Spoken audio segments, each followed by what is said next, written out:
serve. We are air. We are fire. We are earth. Ah, ah, mm, mm, mm, mm.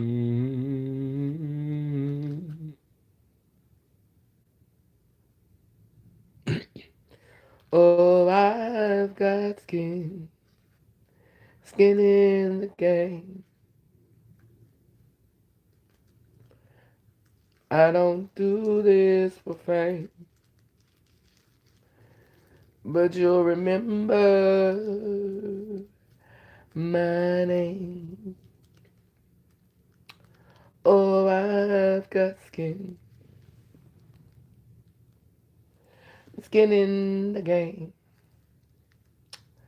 I don't do this for fame, but you'll remember my name. So I am going to do this live today, and I didn't want to go through the process of editing several videos, um, and then uploading them to all the platforms. I know because I have not been going live, y'all are probably not getting the notifications that I am live, and so maybe this will be good, you know. But I want to prove to myself that I can talk about this topic without being insensitive, and I could do it live. I sent an email to all of the members of the Purple Thought group to let them know that I needed to do this live. And part of the reason why I needed to do this live is because as above, so below. And I'm not going to go into too much into detail, but what is happening in mainstream is affecting me. Like I am experiencing my own challenges with sisterhood internally, and it is an active reflection, and I'm understanding where all of this is coming from. We are scrambling right now because a lot of us are afraid. We're afraid for our safety. We're afraid for our personhood. We're afraid for our being. And so that energy is being transmuted into battle. That energy is, I can't really come for the person or people that I want to come for. So I'm going to come for the people that are closest to me. Now, I'm going to say names. I'm going to name people because I don't want to strain myself trying not to say names. I feel like we are in a place in time where we've realized that this shit is bigger than Nino Brown. And every time someone says your name, it is not for the purpose of attacking you. And that's what I want my sisters to understand. Every time someone brings your name up in a video, it's not to attack you, it's not to defame you, it's to use your example, it's to use your expression, your way of showing up. It's to bring that model to the forefront and to talk about how that model, that possibility model, has been has been affecting us as a collective, has been affecting us as a whole. Now, I don't always get it right. Sometimes I come out of my mouth sideways. I say things that I'm not proud of. Yes, I do. I am a soul having a human experience. I don't always get it right. But I've been following the tension between Hope Giselle. Um, I haven't seen much from India Moore because I don't follow India Moore like that. I've only met India Moore um, once in person. I don't really have a lot to say about her. I don't, like I said, I don't know her like that. I've never I've watched some of her content. I relate to her approach as it regards to dolls. I even shared it in one of my videos yesterday. I like this idea of someone with influence, someone who lots of people can hear, say.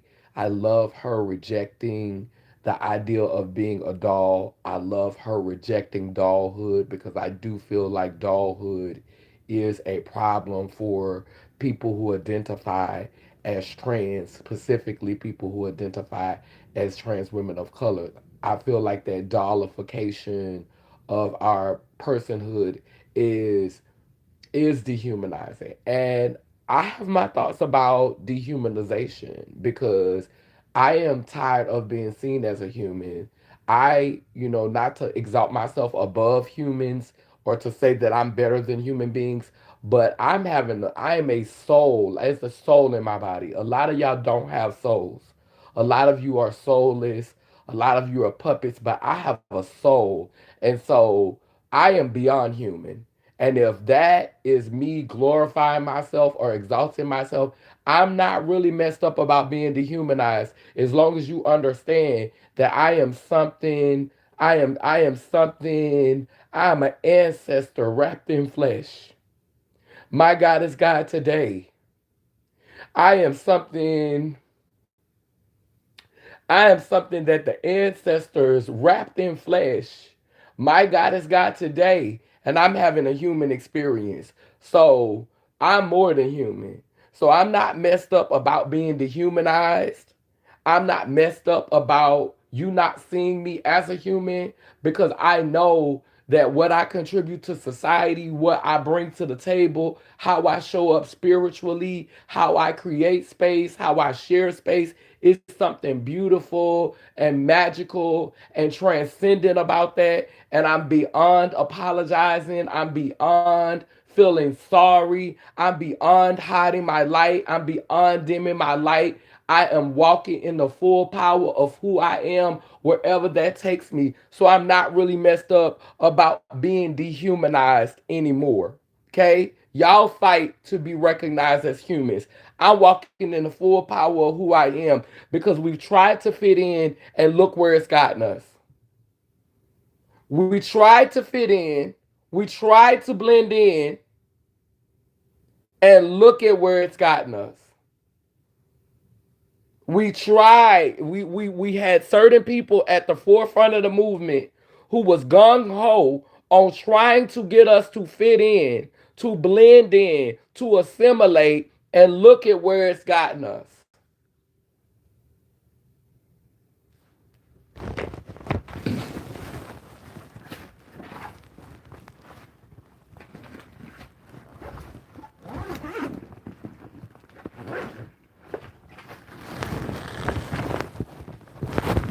Hold on.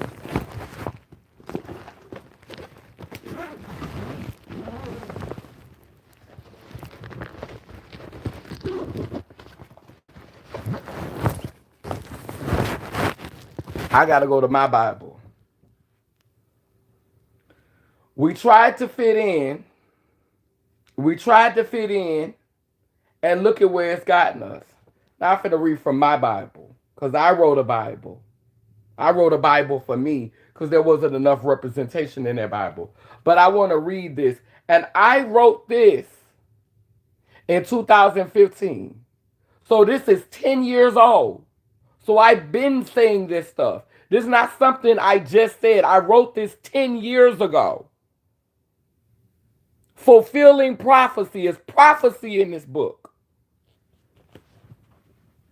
I am a blatant act of defiance against the cisgender binary. I am a gagged and muzzled narrative his story tried to place in solitary. It is both him and her that dwell in my sanctuary. I am the full likeness of God, though man's opinion of me does vary. I am a magnificently woven tapestry of masculine and feminine energy. I am unashamed of the fact that I am both she and he. I am not a slave to my femme, nor a servant to my masculinity, but rather a servant of true divinity.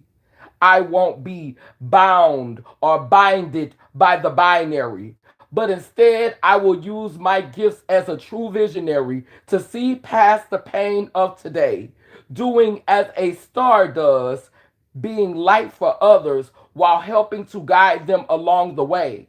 Many of us have drank the Kool-Aid and been brainwashed, mind flooded with images of cis supremacy, telling us we need surgeries just to be, doubting the greatness that's manifesting within, longing only to blend. This act, in fact, is the sin. Angels trying to hide amongst men, beat down by the constructed isms and phobias of the land, my dual spirited siblings have been too weak to stand. Forced to walk through doors marked woman or man, leaving behind brilliant pieces of us buried deeply within the sand. How can one run when they cannot yet walk? How can one teach when they've been too afraid to talk? It's time to begin a conversation that can heal nations. So today, under the sound of my voice, I decree your freedom. I say, let the chains fall. I free you to imagine life beyond and outside of the male and female design. I free you to think evolutionary thoughts, thoughts that will wash away the boxes, the labels, the classes, the races, the sexes, leaving behind the rainbow that is certain to come after the storm, a rainbow of diverse oneness. Now, hey, Purple Prodigy, I love you so much. Now, I wrote that poem in 2010, and it's prophecy. It's literally prophecy. I wrote it in 2015. It's 2025. And a lot of people will say, "Oh, girl, you're bitter.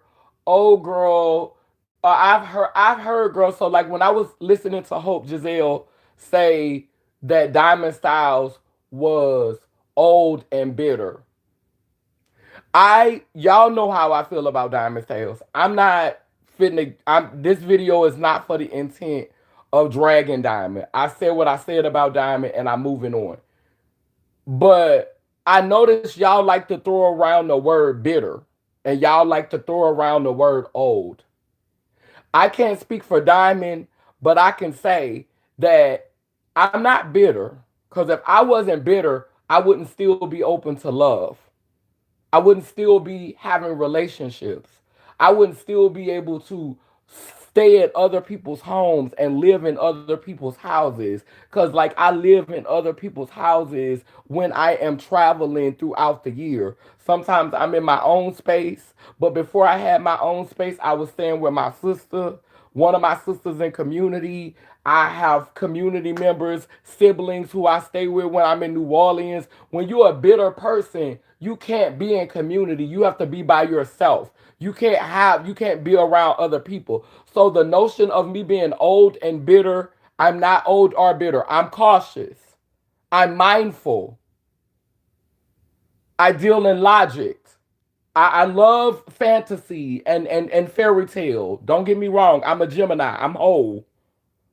I'm purple. But I'm not bitter. Disenchanted sometimes, yes, but not bitter. Not completely bitter. I'm like a sweet tea that's a little bit more tangy. I'm like a lemonade that's a little bit more lemony. It's a little bit more. And that's how I like my stuff. I don't like my stuff to be super sweet. I don't like McDonald's sweet tea. I like lemonade, and I like my lemonade to be a little bit more lemony. I like more lemon than sugar. Thank you, Indigo. Thank you for the super chat.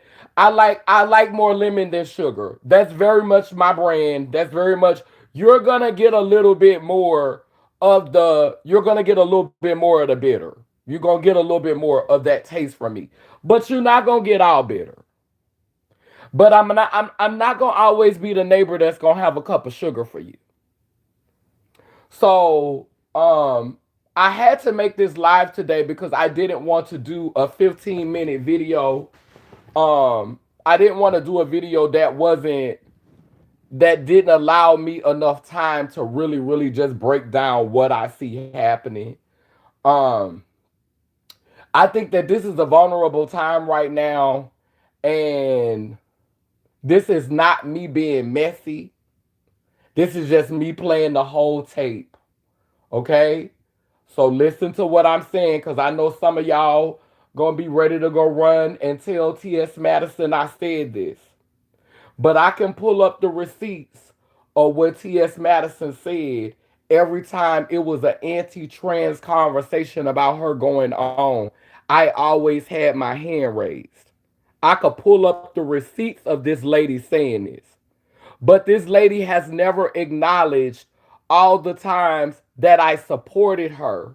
When you support someone, when you believe in somebody, when you help to lift their star and they don't live up to your expectations, it's not right to put people on pedestals. But I did pedestalize T.S. Madison.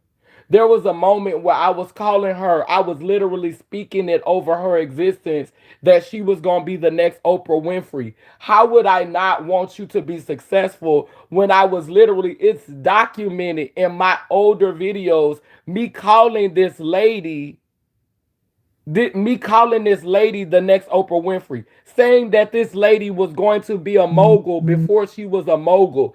I said that this lady was going to be the Oprah Winfrey of the trans community, and we're seeing it happen. We're seeing it happen now. This lady is becoming a mogul. This lady is becoming the T.S. Oprah Winfrey. But I said this.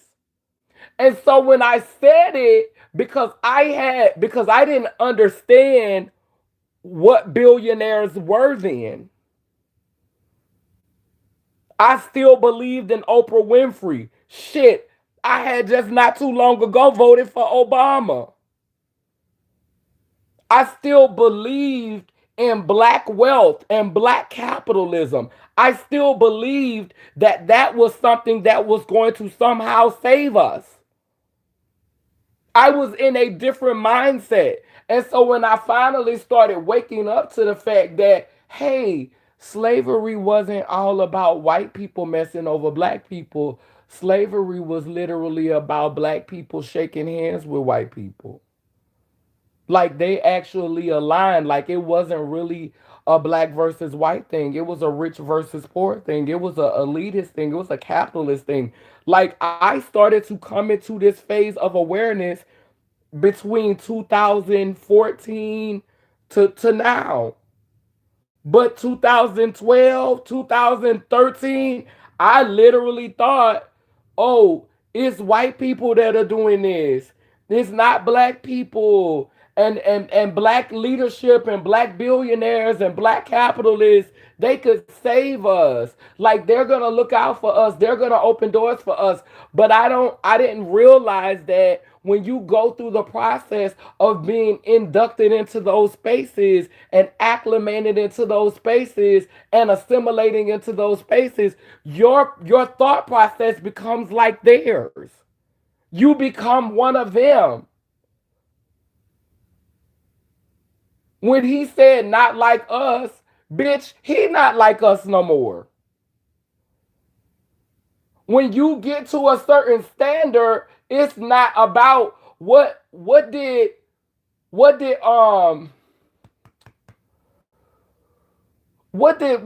call it tell Steve Harvey told Monique, this the money game.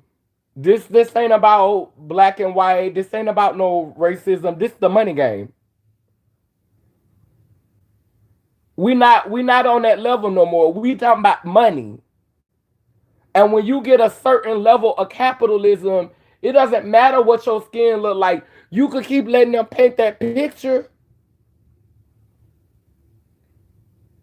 Black people are stitched into the fabric of society. And everywhere in the world, the black man is not viewed as the bottom of the barrel.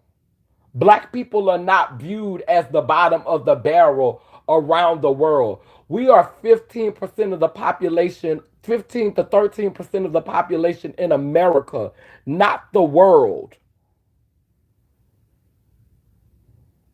And then you have to ask yourself, in those places that we have a negative reputation, is it everybody's fault but ours?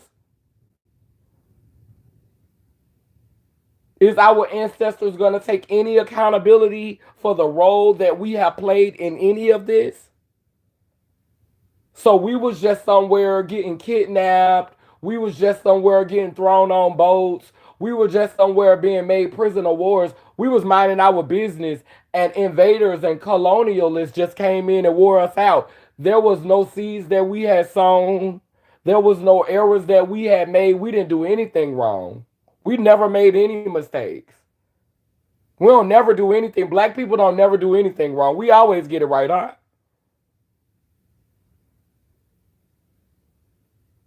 I think this is the time to interrogate that.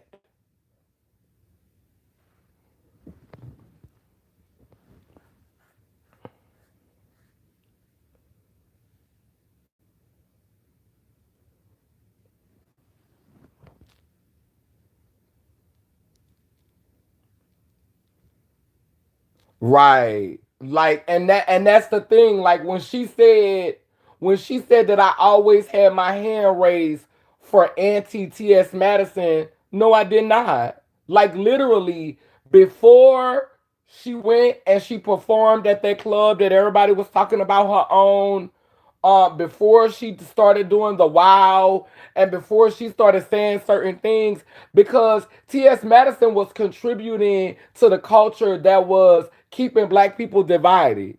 She was somewhere on her platform reading and dragging the same way a lot of black people do. Tear each other down, drag each other, and then when people start dragging you and tearing you down, you saying that they hating on you. Like literally, all of your old lives, all of your old like I don't know if they took your at one time they took your channel and they took Diamond Styles channel, but your platform, how you came to be, like how you got where you were outside of the whole virus situation, you started dragging black people all the time. Like you were literally always dragging black people.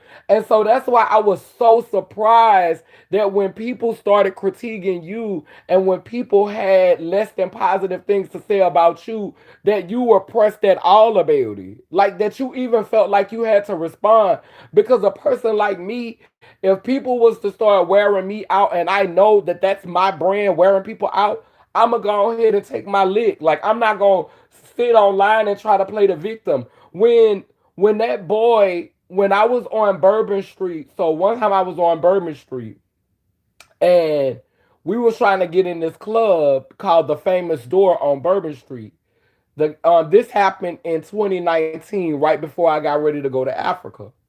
Um, T.S. Madison said she came in the comment section of the the tea time video, because I sent the clip of the boy pinning me down on the ground.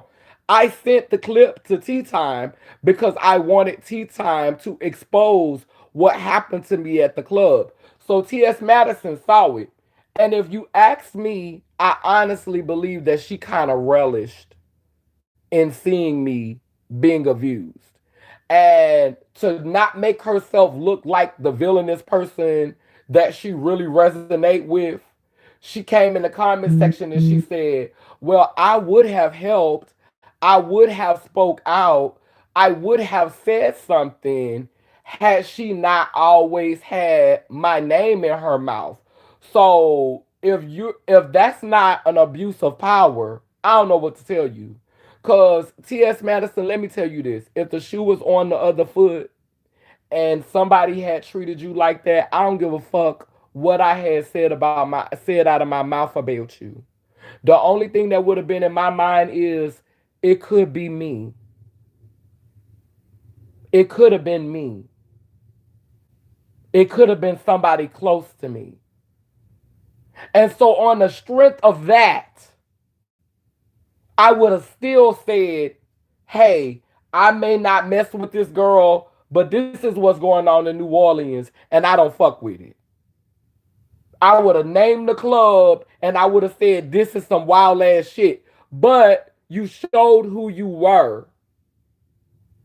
And the people who support you consistently, they've shown who they are too. Some of us are just in this for money. And it's okay to just be in this for money.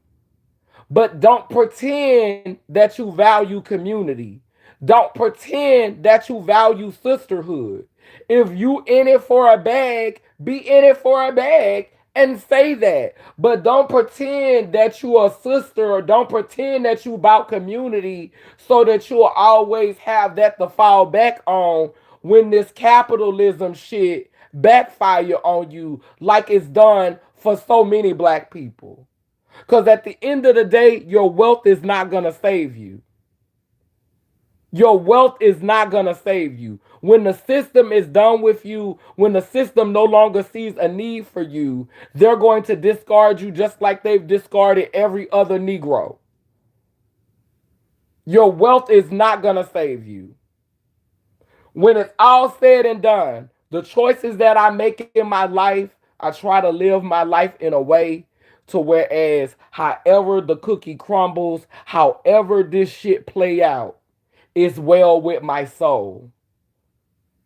I try to live authentically. I try to live as much in truth. I try to make choices with integrity and I try to stand on that. Because at the end of the day, when you get ready to take that last breath, whether it's by violence or natural causes, whether you leave up out of here through violence or natural causes, the moments that flash through your mind, you will want them to be worthwhile. You will want them to be choices you could live with. You will want them to be decisions that bring you peace.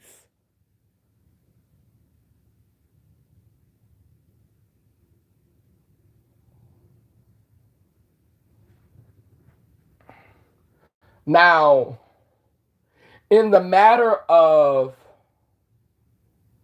Hope and Angelica, um, I would love to sit down and talk with Angelica on her platform. Hope does not acknowledge me per se, but I know that Hope watches my content because the video that Hope just did, she said, this is how I know she saw my video. I know for a fact she saw my video. And I could timestamp in the video she just did where she said, the Lord. Because if you notice in the last video that I did about her, I said, it's not going to be the Lord working on me. It's going to be my ancestors, my mother and my father. I said something like that. And in the video Hope just did, she said the Lord, then she came behind it and said the ancestors and said the spirit. That's not a coincidence. It was a couple of things that Hope said in that video that let me know she saw my video. But I think the same way that she's saying that T.S. Madison, she thinks that some of those girls poisoned T.S. Madison against her. I think T.S. Madison has boldly told a couple of trans girls, do not fuck with Tila. Do not fuck with Kaneen. If you fuck with her, you ain't fucking with me. Don't endorse that bitch. Don't get that bitch no platform. Don't get that bitch no opportunities.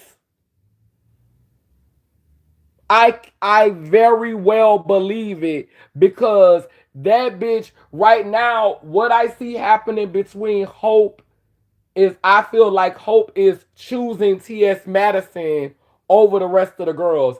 And I want to see how that's going to work out because most of the girls Hope is beefing with are sex change girls.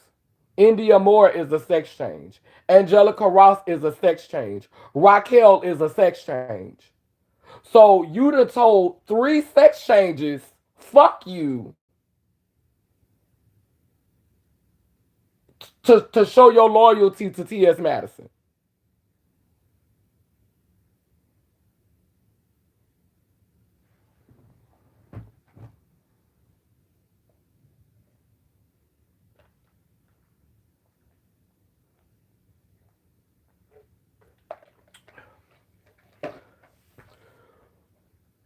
And it's not about choosing sides. You can hold somebody accountable without being against them. Like I saw Sade in the video, and I know why Sade was in the comment section because Sade has a issue with T.S. Madison that has not been resolved. Sade is like Monique when it comes to that shit with T.S. Madison. Sade is like Monique with Tyler Perry and Tyler Perry and Oprah Winfrey. That's the same situation. And did you see Hope? I hear what you putting down, dog. But not right now, dog. That's not my fight, dog. That's what if you hear what she putting down, you could acknowledge that there was a harm that happened. You could if your relationship with T.S. Madison won't allow you, like you said, I'm not gonna never go against her again.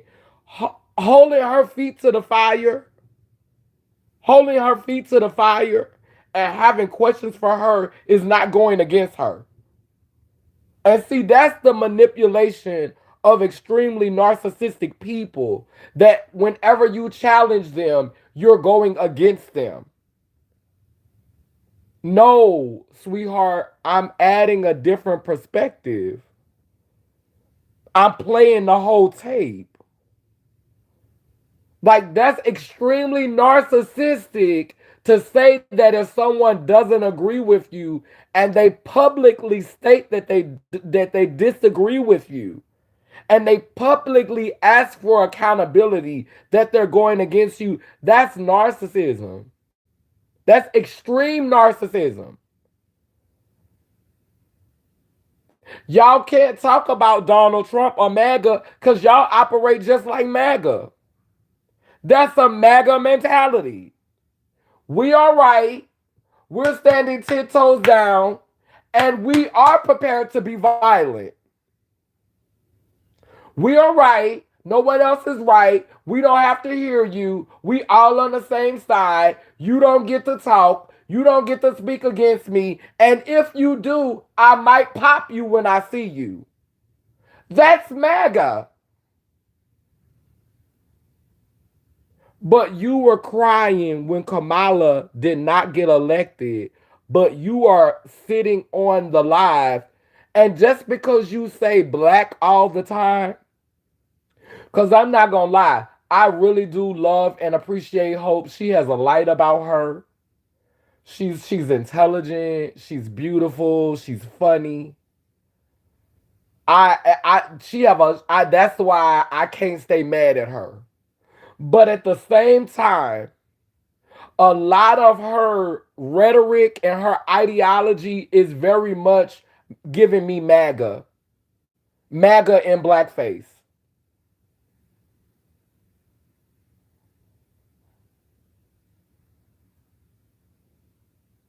A lot of the principles, a lot of the ideology, a lot of the things that she values, a lot of the things that she centers. It's a black MAGA.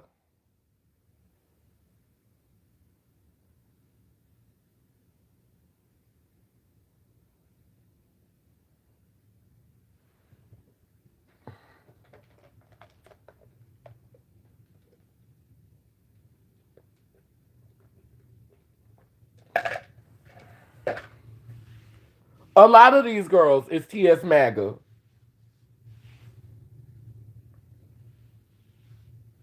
And that is what Trump's administration is doing to our society because Hope is very specific about the black people that she centers. She's gonna celebrate the black elites. And if you think that black elites aren't on golf at golf clubs and shooting ranges and taking trips to the islands with MAGA, sleeping with the enemy is a real thing. Strange bedfellows, that concept, that's a real thing.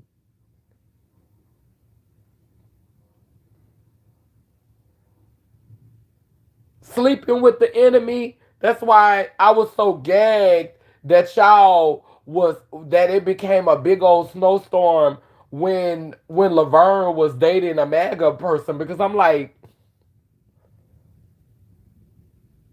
y'all shocked?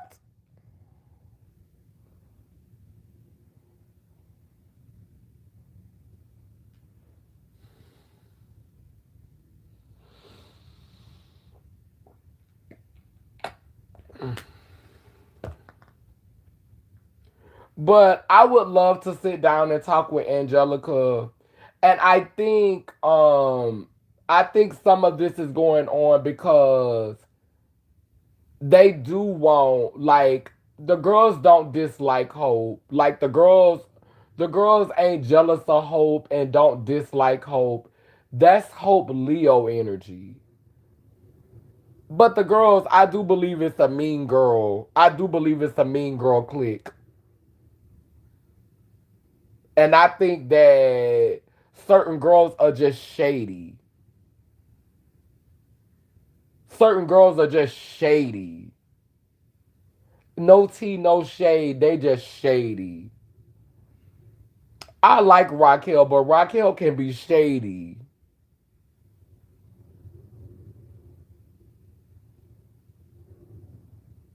Now that Diamond Styles,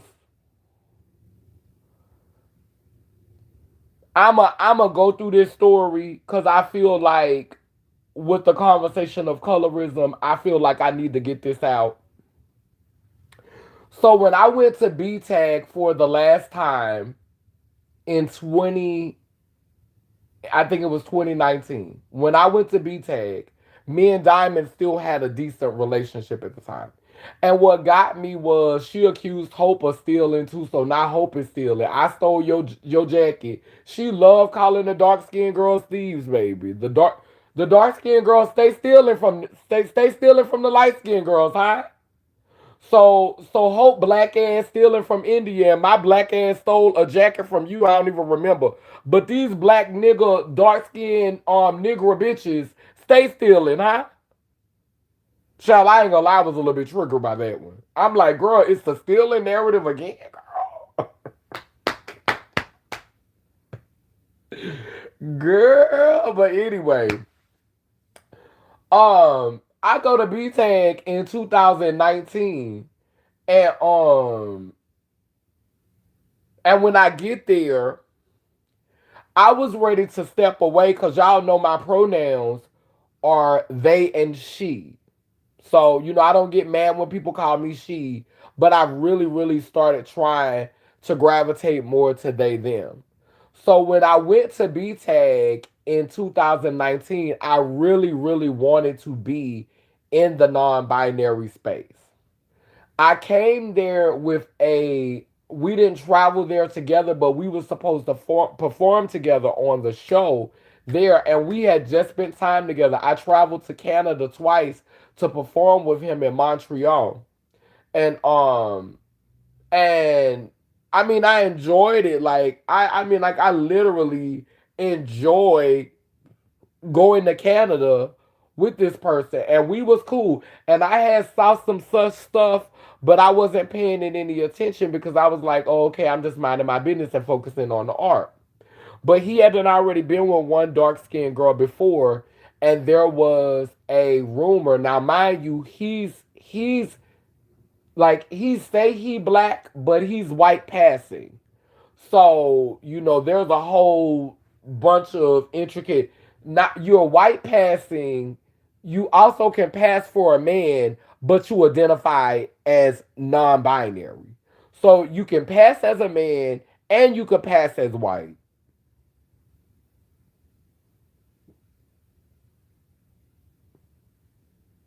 You from Canada, but you live in America. I mean, you from Canada, but you stay in America. So you're American passing, white passing, and you pass as a man. Whole lot going on. Whole lot to unpack. But we're not going to try to unpack that in this video. So he gets to the conference. He hooks up with a girl who I know. And I know this girl. And the stuff that he accused her of was not true. And I know it wasn't true. But I was trying to talk to him the day after it happened, and he just automatically cut me off, like he distanced himself from me and didn't want to talk to me. And a whole bunch of AFAB beings was protecting him, like, like really, really just being with them and just making sure that nobody had access and all this.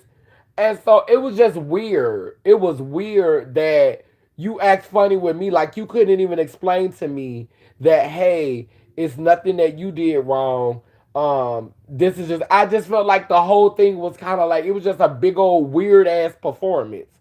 So what social media has always been for me is a place to process my emotions, to process my feelings when I feel slighted, so that I don't explode when I'm engaging with people. It's kind of like a buffer. Like I get a little bit of it out on social media, I get a little bit out of it on my personal platforms, and then once I get a little bit of it out, I'm okay. It's amazing how I only have, like, when me and T.S. Madison was having these backwards and forwards all these years, last year and the year before, literally I just got 4,000 subscribers. Like I only had 3,000 subscribers. And girl, you've been pressed about what I said, girl. Literally, I had a couple of thousand subscribers, girl, and you have hundreds of thousands of subscribers, girl, and you pressed about things I say about you. Like, make that make sense. It never made sense to me. One time, this lady was in the comment section of a video that had 50 views.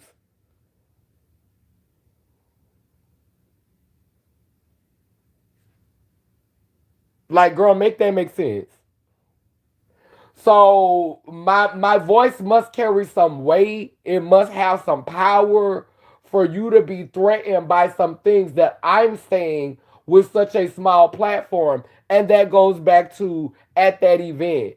I'm on my backup Facebook page because my main Facebook page has 3,000 followers. My backup Facebook page probably had like 120 followers. And he was in the comment section reading between the lines to what I was talking about. So then when we got ready to go to the non-binary space, I walks in the room. The room is 99% AFAB, and everybody in the room is lighter than me. Everybody in the room is lighter than me. And 99.9% of the room is AFAB, assigned female at birth. And they told me I could not stay in that room because it was harmful to him. Now, this is a conference that we all paid a registration for because I paid a registration that year. And to tell me that I can't come to a workshop because y'all are trying to center this person rather than saying, hey, we're not going to use this group to hold, we're not going to use this space because this is a private matter. This is something that happened to you. And yes, we do need to give it some attention, but we're not going to use this group for everyone who is coming to explore being gender nonconforming, being non-binary. We're not going to use this space for what you're going on, what you've got going on. We can take a few of the members of this group if y'all want to hold a smaller group, and we can do a healing circle, or we could create a space specifically for you. But what we're not fixing to do is tell this other trans person, this other black, indigenous, non-binary trans person that they're not allowed in a public space because of a grievance that has nothing to do with this space. It was a non-binary track.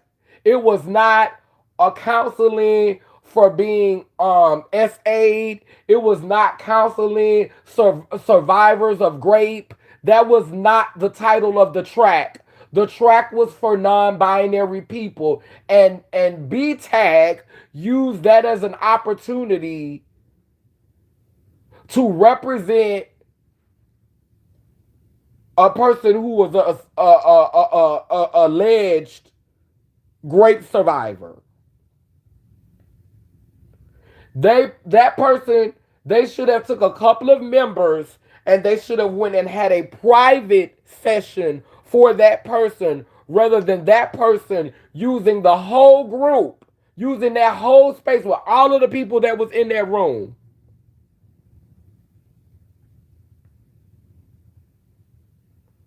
It was at least 12 to 15 people in that room, and the group became about you being allegedly great in a room full of AFAB people. There's no way to give balance. There was no way, because of course everybody in the room was going to sympathize with you. What type of shit is that? The one person that was coming in the room, because I think, if I'm not mistaken, my auntie Renee identified as gender nonconforming, but I don't think she was in the room that time. I don't think she was in there. I think it was all AFAB people in that room when they asked me to leave. And so of course there wasn't gonna be any bias. It was all AFAB, and they stuck together and booted me out that room. So then when I went to the trans track, because that was where I had to go, and I'm going to be perfectly honest with you. When I had to walk back into the room with the trans girls, I felt like a dog tucking my tail between my legs because I was trying to evolve. I was trying to expand. And I felt like a dog tucking my tail between my legs. So when I walked back into the trans space, I was in a shambles because not only was I booted out of a predominantly AFAB place that claimed to be a gender nonconforming space, but everybody in there was lighter than me.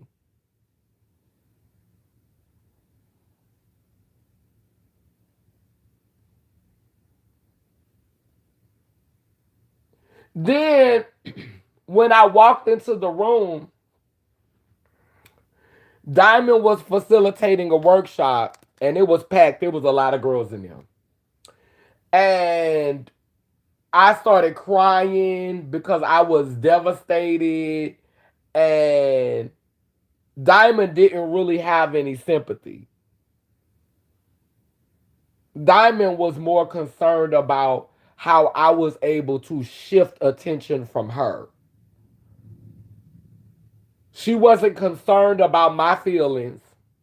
She didn't want to hold them accountable for the harm that they caused me. She didn't want to say, "Oh girl, wait a minute, what?" Like, low key, she'll really vibe with that. She's a very binary girl, even though she loves climbing on niggas' backs. And that's some non-binary activity, if you ask me. That's just my opinion. Call me wrong, but I said what I said. Girl, your body is non-binary. That's my opinion. I'm quick to say I'm non-binary up here, but bitch, this is binary. But bitch, I'm non-binary up in here.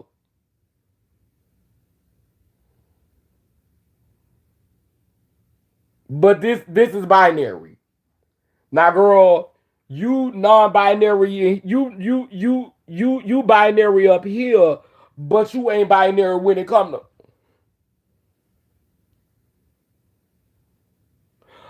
And you really act like you don't understand that and you don't respect that. And so you really wasn't trying to have capacity for me. You really did not have capacity. And the only thing and the only thing that you had to say was, "Girl, do you see all girl, you know how powerful you are?" Because I disrupted your space because I had been rejected from the space that I wanted to be in. And there's been no accountability from you or BTAG for that. There's been no accountability for the colorism that I suffered. There's been no accountability for how you treated me and how you have treated me since then.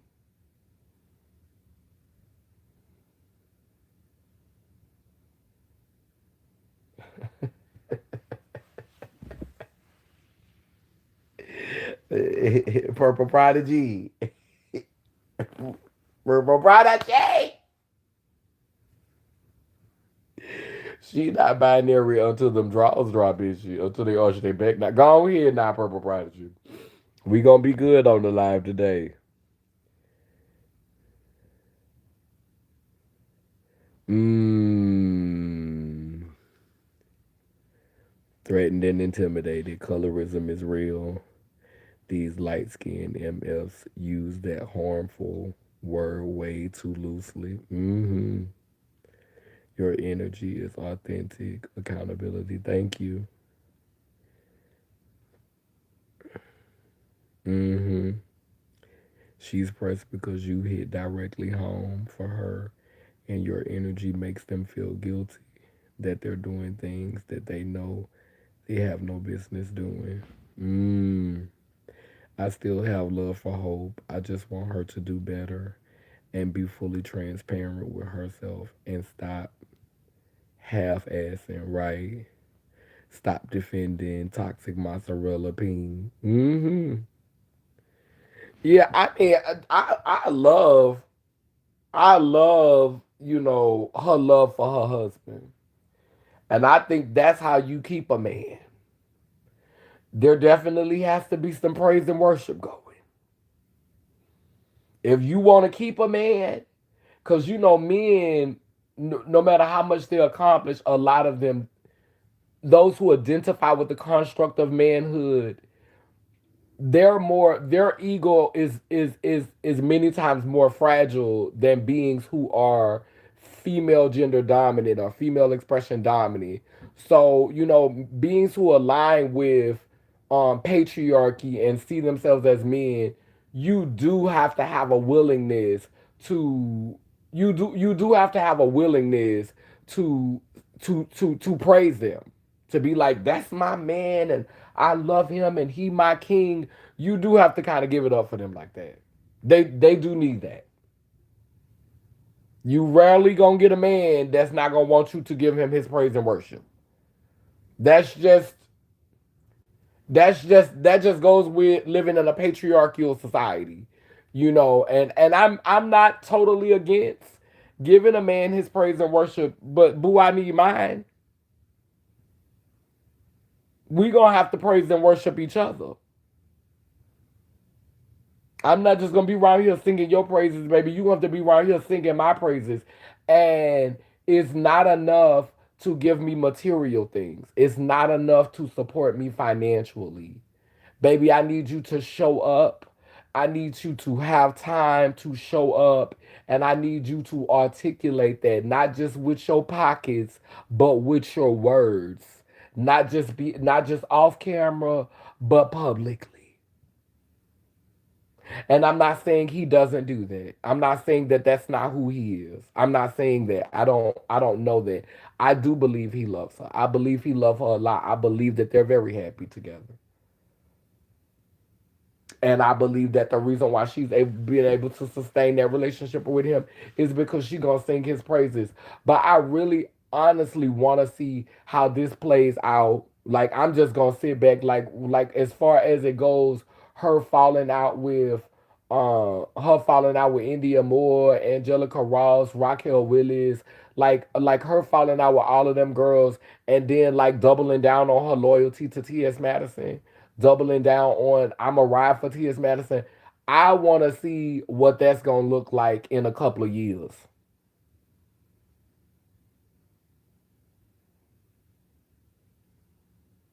I want to see how that's gonna pan out for you in a couple of years. And just because you aligning yourself with black people, it doesn't mean that you aligning your just because you aligning yourself with black people doesn't mean that these are black people who have your vested interests. Because it's becoming more and more clear. Information is coming out. Not only are we learning that America could have potentially been Africa, we learning about the Grand Canyons. We learning about all the pyramids that's here. We are learning that the Indians was actually the slaves. We're learning so much stuff, and what we're also learning is that a lot of our own betrayed us. It wasn't a betrayal from people in Africa. It was a betrayal of black indigenous people right here. There were thousands of black slave owners. And early today on a live, I was listening to how in HBCU culture, y'all love bragging on them HBCUs who were founded by wealthy white families like the Rockefellers, and the hazing culture that goes on in those schools is it has a resemblance to how the slaves were treated, how the overseers treated the slaves. So you could work your way up to being a house Negro. You could work your way up to being one of Massa favorites. Like now what we're seeing in Trump culture, now what we're seeing in the Trump administration is you're seeing the intentions of people because a lot of people are classist, a lot of people are elitist, and they're hiding behind this idea of I want to sustain myself, I want to live well. But when your living well comes at the expense of throwing other people on the bus, throwing other people under the bus, or discrediting them, because what I found odd was when Angelica, when Hope did the video, first Angelica was supporting Hope in the comments. Now, when when Erin Lang did her video, Hope came in the comments. Angelica came in the comments and said all of this. Hope said that Angelica said some other stuff in the comments, but I only saw Angelica saying all of this. And it didn't really specify what all of this was. So I didn't see the part where Angelica said I'm putting people on to what she did and mutual friends, and like I didn't see all of that. And I also want to be clear about this, and not to say that it did not happen. I also want to be clear about all of this. Hope went into this whole story about Angelica coming to her wedding, coming to her wedding, and riding all the way out past to go to the wedding. Girl, that was years ago. You married your husband years ago. Like you married your husband before your husband got in the military. And no tea, no shade, you said that he enrolled in the military before y'all knew this was gonna be Trump's military. If there was any chance of it being Trump's military, why would he enroll? That's a fair question. Why wouldn't he wait? Why wouldn't y'all wait to see who was gonna be the president before he signed up? Cause you talking about had y'all known, you had that much faith that Kamala was gonna win. Are we not living in the same country?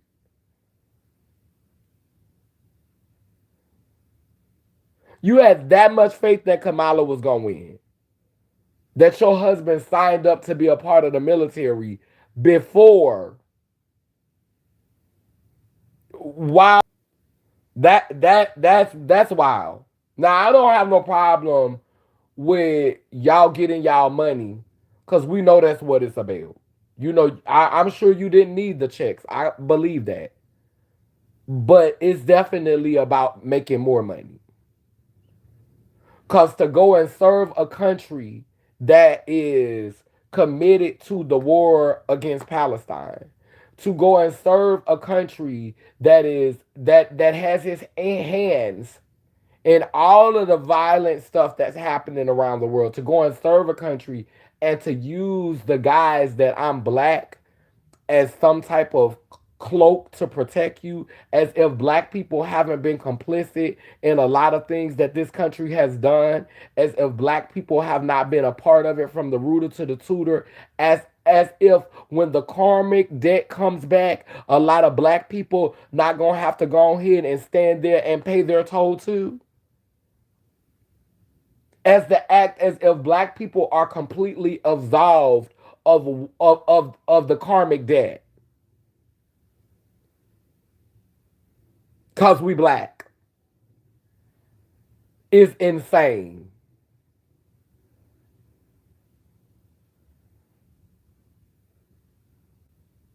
But the point that I was attempting to make before I got sidetracked talking about that whole military thing, you and Angelica clearly haven't been talking on the phone. You and India Moore clearly don't talk on the phone. Now I know you ain't. I've heard that Diamond have had your name in her mouth for a while, so I knew you wasn't messing with her. But you and Angelica don't talk on the phone. Y'all don't chit chat. Y'all don't chop it up on the phone. It's clear by the way your biggest story was. She came to my wedding, not oh me and her had lunch a couple of weeks ago, or oh I just talked to her on the phone 3 days ago. Like that wasn't the tone of the conversation. You had to center your wedding, which happened years ago. So y'all relationship clearly, those are some signs that something wasn't right, cuz y'all haven't been checking in. Y'all haven't checked in seem like in years. You did a podcast or something, but that kind of felt commercial, because if I'm being honest, Angelica just did a podcast with T.S. Madison not too long ago, a non-binary podcast. And I think that was strategy. I think it was strategy.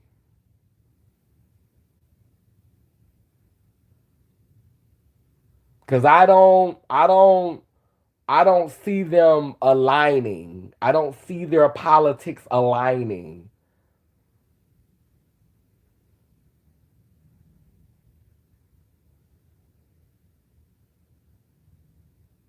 They don't give me, and it's hard to make out what exactly Angelica really, really stands for, because Angelica is very good at playing all sides. She's very good. That military training has not failed her, because sister is very good at playing all the sides. So you don't know what Angelica really, really, really, really 10 toes down stand for. You don't know. I'm still not clear. I know I love to hear her talk. I love the topics that she chooses to entertain, and she breathtaking to look at to me.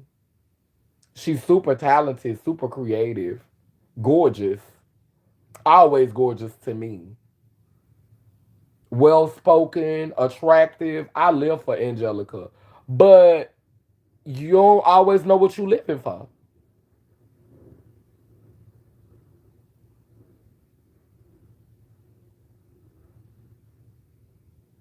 It's not always clear.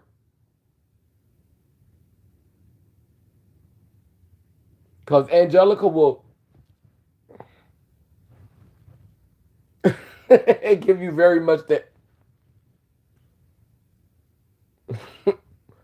She'll put her toe in the water, put her little foot in the water of controversy, stir it around a little bit, and hurry up and yank that bitch out and nam yo horenge kyo, nam yo horenge kyo, nam yo horenge.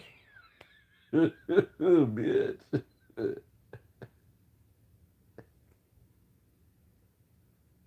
That lady will put her toe in the water, put her foot in the water of controversy, and be swirl that toe around for a minute, bitch.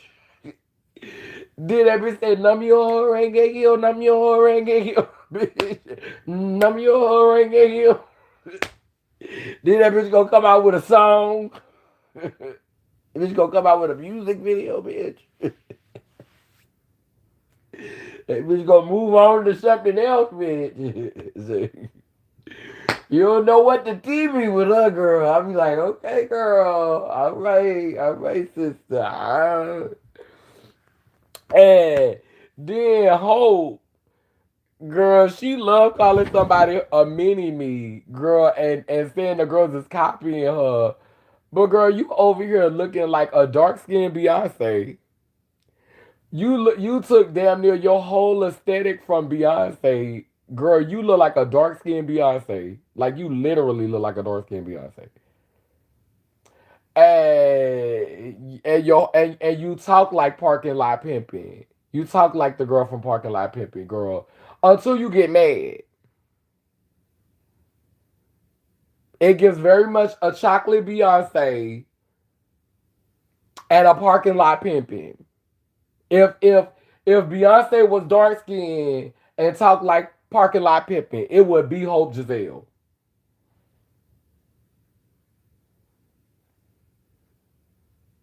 I'm just saying.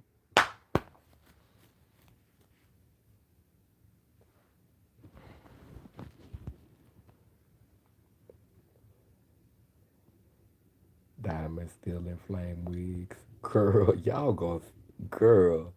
There's a lot of inconsistent patterns and contradictions with what Hope is saying, but she is on point. The TS clicks and the behind the scenes backstabbing, and it's all coming out. This administration is bringing it all out, and I ain't gonna lie, it's hard to watch, but I'm definitely here for it because this we gotta go through this. We gotta go through this. Like this we can't move forward with the fake shit. We can't continue to be fake with each other and think we gonna win like that. So, as uncomfortable as it is to watch the growing pains and to seeing who gonna end up where and who gonna be loyal to who and what tribe gonna be with what tribe. Um, yeah, it's it all this gotta happen. It gotta happen. It gotta happen. And I wouldn't be surprised if it's more shenanigans before it's all over with. I wouldn't be surprised if it's more shenanigans. And I'm doing this live and I'm legit like I feel like I'm almost to the point to where I'm really just legit ready to start calling myself purple again and just really just divesting from even using the word black because what black is turning out to be is a whole bunch of elitist, shallow, superficial, narcissistic bitches and Negroes, trying to get brand deals, trying to get celebrity, talking about shit that don't even matter, talking about shit that's irrelevant. I know I've said blackness has the capacity to hold everything, and I will never ever deny my blackness because I can't.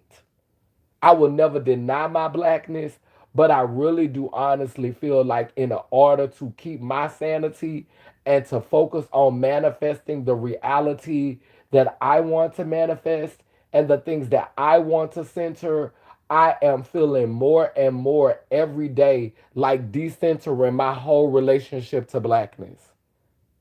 I will never try to say, oh, I'm not black. Oh, I don't understand what it feels like to be black. Oh, I can't relate to black struggle.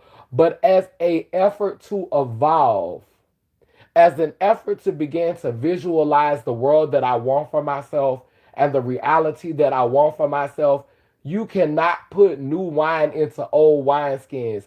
I have to detach myself from certain things. And at this point, what is becoming the face of blackness, looking through this phone, looking through this lens, it is red carpets and ball gowns and lace front wigs and I'm better than you and you can't sit with me and I've accomplished this and I've accomplished that and I have this degree and I'm doing buffoonery. I'm doing skits and making myself look like a clown in order to get ahead. Like it's so like the algorithm is taking the most foolish aspects of blackness and amplifying them. Even when you have your like your so-called gurus and your teachers, I have to side eye them because I'm like, none of y'all are speaking about the non-binary community or the queer community. And even in nature, that exists. You have dusk and dawn. Dusk is when the sun is getting ready to rise. And dawn is when the sun is going down. And that is a time when the sky is neither night nor day, it is in between. And dawn is one of the most beautiful times to take pictures. That's when, if you're a melanated person, your skin looks golden.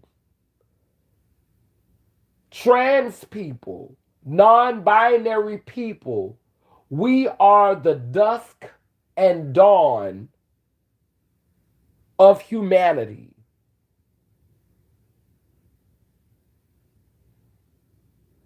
Just like biracial people are the dusk and dawn, so are people who are ambiguous and androgynous in their gender expression. We are the dusk and dawn. And it's time to center a different way, a different perspective in the main vein of consciousness if we want to evolve. And that's not saying your way of life or your way of being is no longer valid or important. It's just saying that we're not going to continue to be the subgroups and the backstreet culture while you continue to sit on the front line forever. Seasons change. The sun does not shine everywhere in the world 24 hours a day at the same time. While we're experiencing day, another part of the world is experiencing night.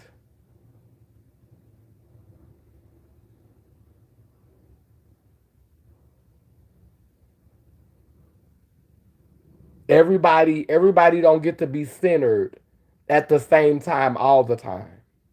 My grandma said you could please some of the people all of the time and all of the people some of the time, but you cannot please everybody all the time. It's always going to be somebody who is not happy. That's a reality. That's reality.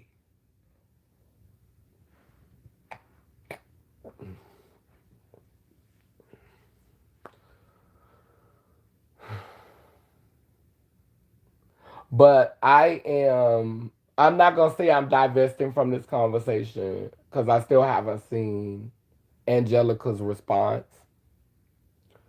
Um, I'm about to see what she gonna say to see how I feel, because I think Angelica gonna respond. Um,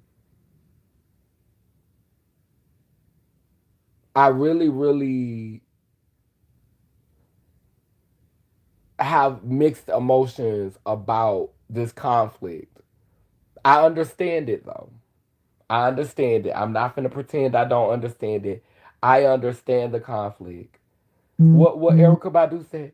I understand the game sometimes. And I love them strong. But gave me the life that I came to live. Gave me the life that I came to live. And nothing to go. I can't make it on my own. Someone came around and the flower bloom. He came around and I came to move. I understand the game, bitch. I understand it. Oh, I understand it, baby. Trump. This why it was destiny for that man to be president. Because baby, he's the revealer. He's the revealer. This what y'all have to realize is in this matrix, y'all see it as the government, but esoterically, when you include our ancestors and everybody behind the scenes, Trump is a wild card, the Joker, and baby, the Joker gonna catch shit. It's gonna reveal shit. It's gonna draw shit out. That's the power of that card. That's a Trump card. That's a wild card. Wild cards pull shit out. It expose shit. You gonna come high. You gonna stay at home. You gonna show who you are when that wild card is played. And this is a time in consciousness where the wild card of colonialism, the wild card of patriarchy, the wild card of white supremacy is being played. And that wild card is always going to expose things. And see, as a fellow Gemini, I'm a wild card too. This is why a lot of these girls do not invite me on their platforms because I'm more than willing to go. Which I'm not scared to go on a trans person. And I'm not afraid to go on one of your podcasts to collaborate with one of you. But I know what my energy brings. It's going to bring out the truth. You ain't gonna be able to be fake around me for too long. And the same way you girls know how to interview and interrogate and ask questions, so do I. And sometimes I ain't even gotta ask them. My very presence makes the girls nervous because you know that I'm 10 toes down for who I say I am. The same way I am on camera, that's how I am off camera.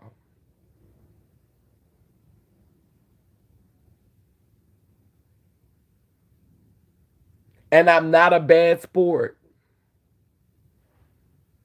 I'm not a bad sport. That's the difference between me and a lot of these girls. With everything that I said about T.S. Madison and everything that she said about me, if I ever believed in my heart sincerely that this woman had grew to a place of saying, you know what, I got it wrong with her. She had me on a pedestal, and that's not fair to me that she had me on a pedestal, but I understand her pedestalizing me and feeling let down. I understand that. I'm gonna give her grace. She's having a human experience. If T.S. Madison was ever that person, when I tell you I could sincerely hug that bitch, that woman, that human being, and cry and heal and move past it because that's how much community means to me, I will legitimately embrace her.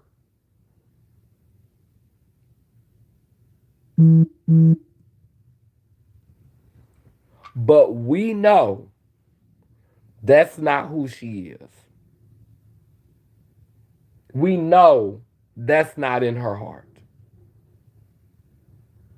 And so I'm not naive about that. But I just want to let you know that if I ever saw a remembrance of sincerity in that human being, in that person, that's why I went to her show and paid $30 to get in. Because she said something nice about me on her platform. And so I went to extend the olive branch and said, maybe we can put this behind us.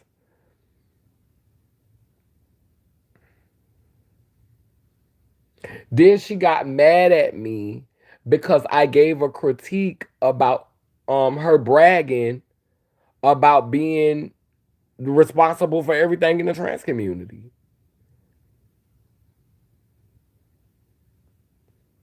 And so we fell out again. We never fell in, but we fell further out.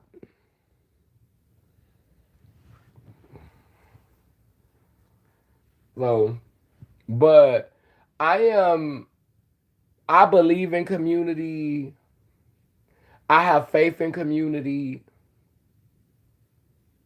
But what time has taught me and what experience has taught me is that my vision for community and the people that I came into this fight to defend and protect, a lot of times those are not going to be the ones standing after the smoke clears and the dust settles. And to be honest with you, I might not even be standing after the smoke clears and the dust settles.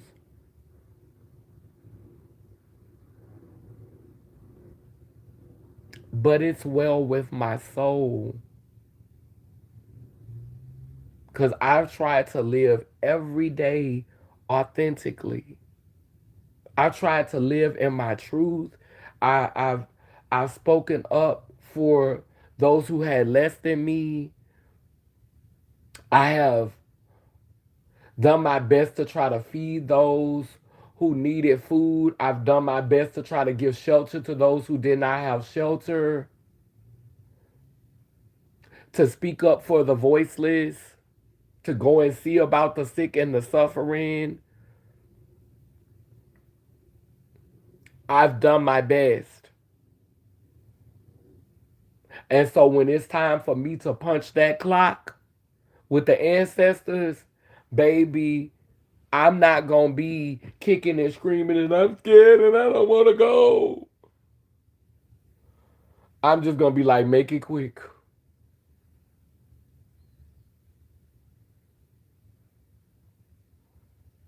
Living in fear and allowing what the potential outcomes of this reality could be while other girls is literally around here planning their next grift.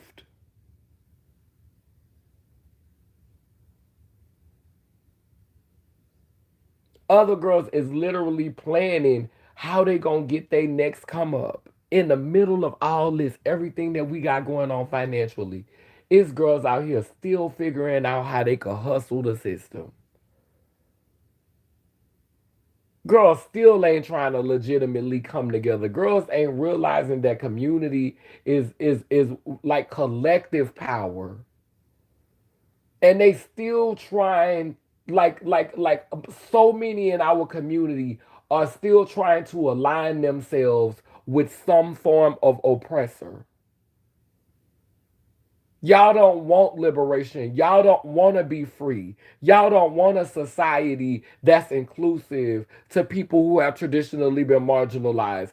Because a lot of y'all consistently, by your actions, you align yourself with the oppressor. Your pockets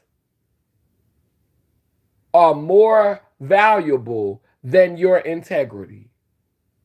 And so, with that said, the price you pay is Project 2025.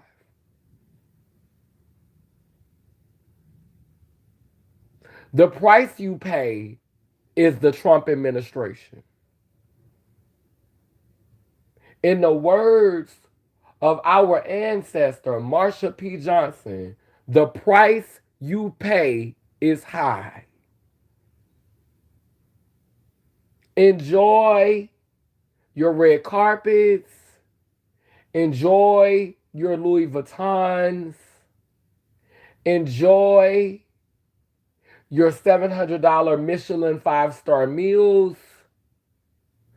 Enjoy Paris, because I want to go too. I'm not going to lie. I would love to visit Paris, so I'm not hating. But enjoy that and understand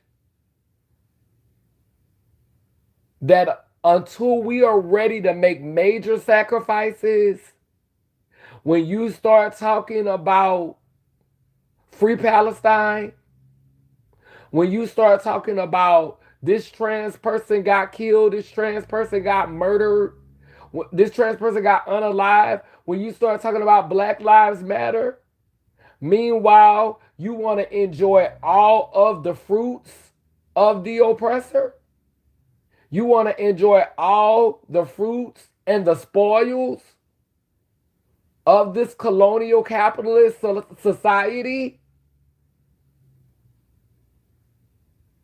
Understand that this is a two-sided coin. You can't complain about trans people being marginalized and excluded. You can't complain about black people and complain about what's going on in Palestine, and you out here living a fab 7-figure life. It's empty rhetoric. If you're not willing to sacrifice, if you're not willing to suffer, if you're not willing to stand in the back of the line, and you do not have to, you don't owe anybody that. You don't owe anybody that. Live your best life. Don't go backwards and forwards with nail nigga. If you want to wear Versace fur coats, if you want to get on a private jet and go to a private island, you did do what you love, but don't pretend to represent us.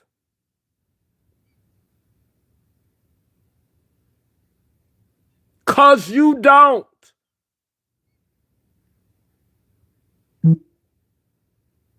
You shouldn't even be speaking for us. You should, if y'all were being sincere and you meant what you were saying, you would use your platforms to share somebody who is actually living it. You would share somebody else on your platform. It wouldn't be your face and your voice. If you were really doing it to elevate those that were under you, you wouldn't make your face the face of what black people are struggling when you're not experiencing that struggle anymore.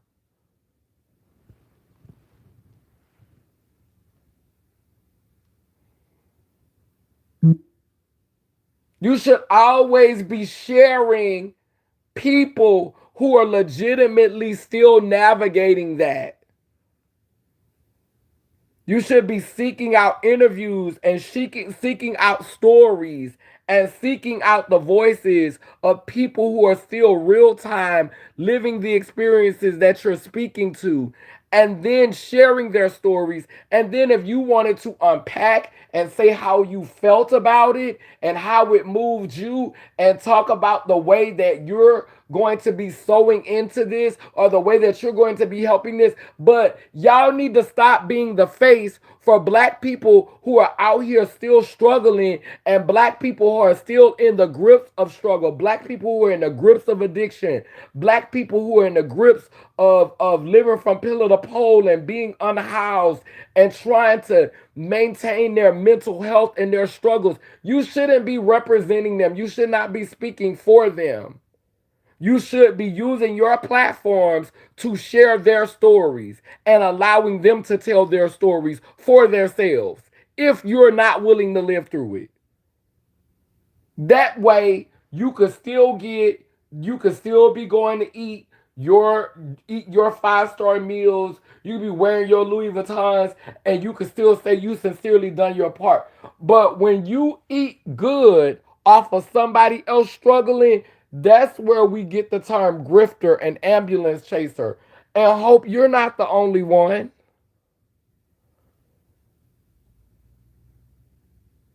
That's where they wrong at.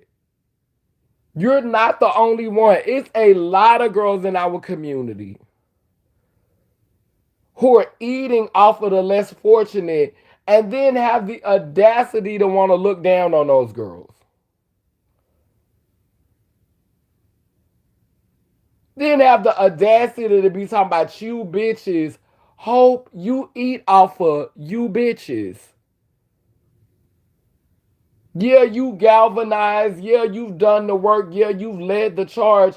But, ma'am, if it wasn't for all of the atrocities that's going on in the trans community, if it wasn't for us being marginalized, if it wasn't for us being ostracized, if it wasn't for all the failed opportunities that we have missed and been looked over for, ma'am, you wouldn't have a job.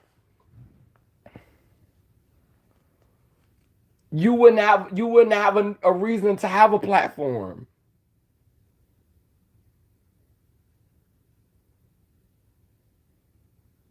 All the endorsements you get and all the brand deals that you've gotten it because you've used your voice to amplify what you wanted to see in community, your perspective, and it resonated with a lot of elitist gatekeeping black folk. And so they brought you in and included you in the conversation. And I'm happy that you're having these opportunities, but don't ever get it twisted in your mind that if you were really about elevating the girls and elevating community, that this would be what it looks like. It doesn't look like you sitting in front of the camera giving us black white face, reading people who ain't gonna never change. Cause you don't even look like you gonna change. You look like you doubling down on it. And I don't know why you think a stern, articulate read, like when you said um you had Emily and you said Angelica fumbled the bag, that really spoke to your character, that you would have had her on red carpets, getting her money for calling you a nigga. You know, like I'm still processing that one. You had her by the pussy. Again, giving MAGA. Grab her by the pussy. Not literally, but mentally, which is the same thing. Grab her by the pussy.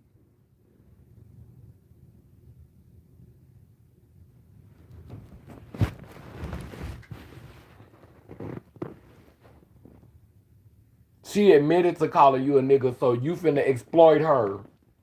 Cause hey, the good fruit gonna come out of that, huh? That's gonna really change the world, huh? That's gonna heal us, huh? That's gonna elevate us in consciousness, huh? Cause it's not about that. It's not about any of that. It's about some black people getting their turn at bat, some black people getting to be the oppressor. Y'all ain't got no problem with the way white people been doing shit. Y'all just fucked up about y'all not doing it. Y'all ain't got no problem with the way white people have been whiting. Y'all ain't got no problem with the way America been America. And some of y'all just feel like y'all need to be in the positions that them white people in. That's it. You don't have no problem with how things set up. You don't have no problem with how things going. You just want it to be black people doing it and not white people.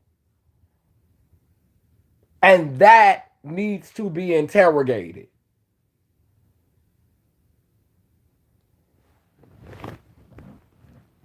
And I don't want to live in that type of world. I don't want to be in that type of community. I don't want to be in community with people who don't understand how that is just recreating the same harm. If nothing changes, nothing changes. I'm not trying to get off of under a white oppressor to have a black one.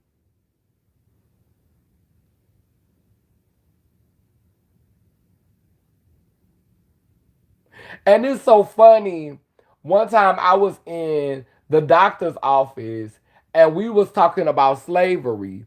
And it was a whole bunch of light-skinned people. Like I think they was like Dominican, and we was all sitting there talking, and they was like, I can't wait for racism to end, and I hope all white people leave, and I just want all white people to go away. I hope they all die and racism end and they lose power. But baby, when they do, I know I'm next in line. Like all of them was literally like all of the light skinned people were saying the same thing. Like if anything ever happened to white people, they gonna be next in line. And I'm assuming it was because of proximity to whiteness. But like literally all of them were saying, yeah, cause it's gonna be my turn then. Cause baby, I'm the next best thing. The next best thing.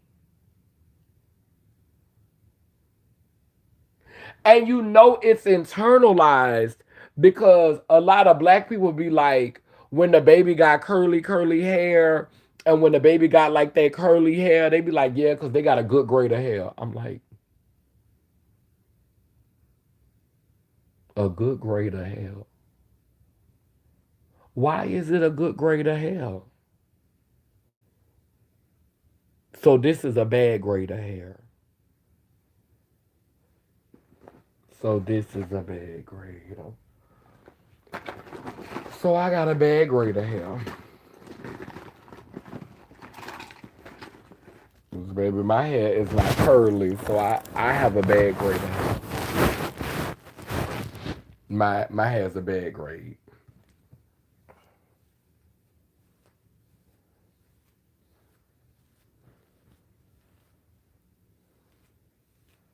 A bad grade of hair. Hmm. It's a bad grade, huh?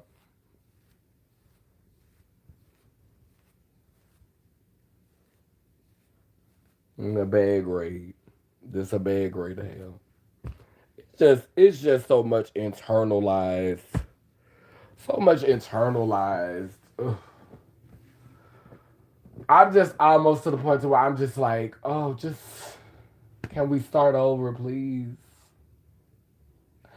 I know in my next incarnation, I have said in videos before that I don't like the idea of resting in peace. And I don't want to rest in peace. I want to mobilize for war. Child, I know I'm growing because I'm not in a place of rest in peace anymore. I'm not against rest in peace anymore. Like I still don't want to be buried in no casket. You know, I want to be cremated or buried directly into the ground. But I'm not against resting anymore. I'm not against resting. I want to be a dragon. I want to be some type of sea creature. I want to be some type of mythical creature that y'all only get to see once every blue moon.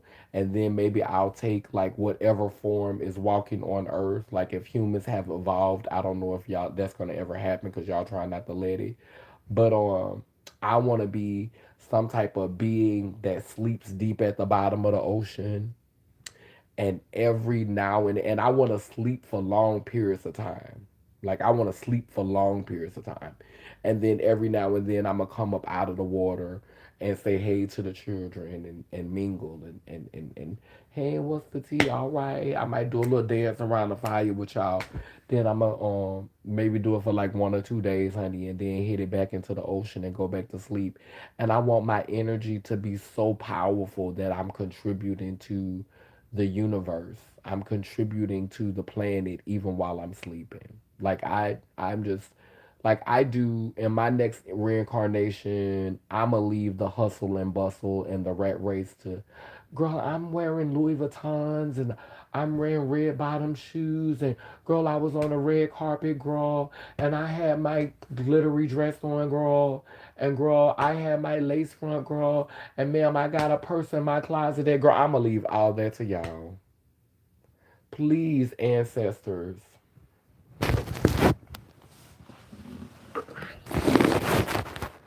Bitch, please, ancestors.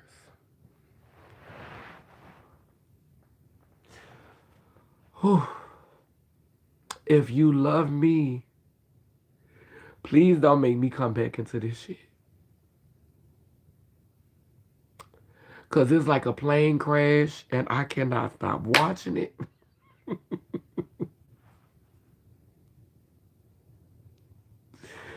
Who, if you love me, please don't make me come back into this shit. Don't make me ever have to do this again. Oh, I cannot do y'all like this. I cannot. I don't know what I did to deserve to be reincarnated in this, but I pray that the way that I have lived my life in this incarnation, I didn't try to go stand at the top of the heap. I did not try to, I just want to be back with the primordial ancestors. I just want to be somewhere in the cosmos, somewhere deep in the ocean. Just my existence, just being, not having no responsibilities, not having to get up and go and work for some simpleton. That's why I'm trying so hard to divest from being petty, cause I know that petty beings don't get to be primordial. You don't get to go sit at that level if you continue to be petty. Pettiness is for the earth. Pettiness is for society. Petty, and I'm not gonna say pettiness is for the earth because I don't think everything on the planet is petty, but I definitely think pettiness is a lower dimensional, lower realm, and I'm trying to detach from the petty. I'm trying to detach from it because I do not want to be reincarnated into this. I do not want to do this again. I do not want to. And my platform was created for all the beings who sincerely don't want to do this again. Okay? because we are going to be in our own world, in our own realm, in our own reality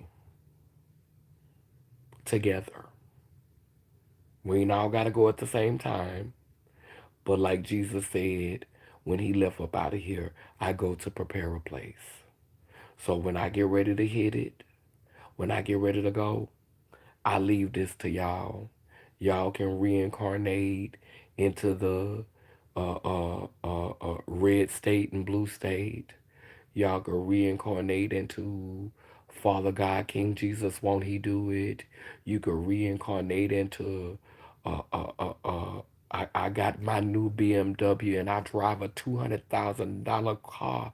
Meanwhile, the planet is full of pollution. The ocean is full of pollution. The animals being mistreated, the land being mistreated. But you good though. You doing amazing. You go girl. You go girl. Whole planet suffering.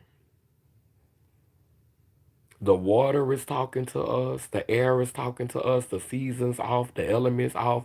Everything is screaming at us that something is wrong. It's an even manifested in this administration. But as long as you're eating good, long as your banking account looks lovely, I don't want to reincarnate into a reality where I have to share space with any more people with that thought process. And from now on, I'm going to be really strategic about how I create alliances because once I start to hear that rhetoric from you, once I start to hear that tone, I know that I'm in the wrong space. And just like Jesus shook the dust from his feet and he departed from that city and said, I don't know you, that's the very energy I'm giving. And bitch, if it requires me to live in a tent, I will. Because if the ancestors bless me to become a millionaire tomorrow, I promise you, I'm not going to turn into any one of you. I would rather have the breath stripped from my lungs and croak on the side of the road than turn into what I've seen a lot of our black leadership, a lot of our black trans leadership turn into. I would rather have the breath stripped from my lungs. I would rather be hit by a truck in traffic than turn into what I've seen a lot of these trans people turn into in this movement. Rather than have that be my legacy.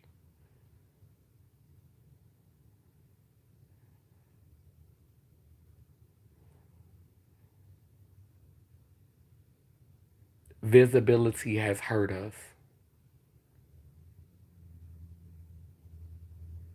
And I'm almost to the point to where I'm saying it's hurt us more than it's helped us. Cause name all of our black trans leadership. Name the most black trans visible name the most visible black trans people in the community. And then let's dissect their character. Let's have a conversation about their personhood.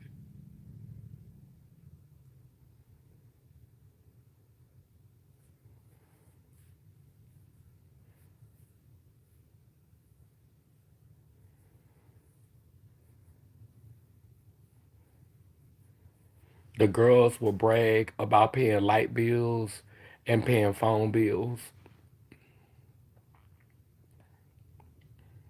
The girls say, I help you pay your bills. I gave you some money. But girl, we need to learn how to be in community with each other. Cause what we gonna do when they cut the lights off?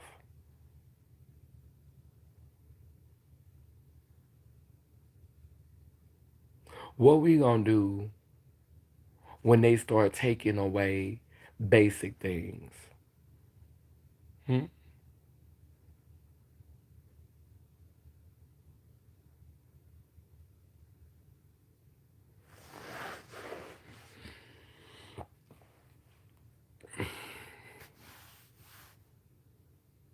I've had a lot of girls sew into me financially, and I appreciated it. But I'm telling you, sometimes you just be wanting somebody there to go through it with you. Sometimes you just want to know you're not by yourself. And I wish we would get back to that space and community because I want y'all to realize that, honey, money not going to save you from everything. But when you have people around you, this is why I love doing good for people. And not just for humans. I like doing good for animals and I like doing good for people. You know why? And it's kind of strategy because I believe and I feel in my heart that if I do kind things for people, they're going to be thinking positively about me. They're going to be praying for me without even realizing that they're praying for me. Because when you bless people and you help people, they want you to be able to continue to help them. They want you to be able to continue to bless them. So guess what they're doing? I hope they're doing good. Boy, I remember so and so and so and so helped me. Yeah, child. I hope she doing good. I hope she getting opportunities. They want to see you win. And so the next thing you know, you start seeing more blessings. You start seeing more abundance. Because even when it comes to animals, I be giving the dogs chicken, giving them grilled chickens, going to buy grilled chickens from the store. Because even though they can't speak the language that I can speak, they could say, "Ooh, can't wait till she come back out here. Or wait till they come back out here and bring me another piece of chicken. I sure hope they got some more money for that chicken." And so they're sending energy out into the universe for you to be able to be successful and for you to be able to have more so that you could give more. And the more people that you help, the more people are praying for you. You can't help everybody, it's true. I just had to stop helping somebody in Africa who I've been helping for years. I mean, on a fixed income, I've been sending her money every 3 or 4 months ever since I was there. And since my cousin passed, I've been helping other people. I just don't have the resources to be consistent. And then every time, one thing that I don't like, and this is just my bias, I don't like people who ask for support and they cry. It's hard for me to respect you asking for support and you crying. It does something for me. It feels like manipulation.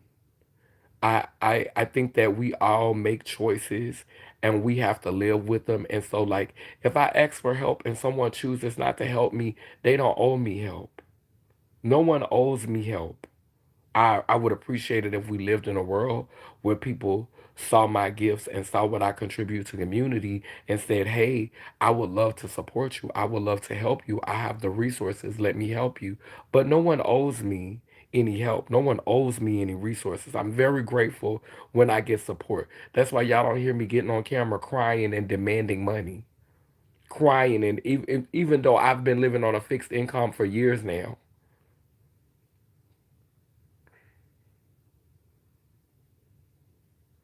I probably see $1,100 a month. And the only reason why I get that much is because I'm a part of a group that give me an extra $300 every month. But I probably live off of $1,100 a month. And as soon as that $1,100 come in, 600 and something dollars of that immediately comes out to bills. And so I have to survive off of $500 for 30 days.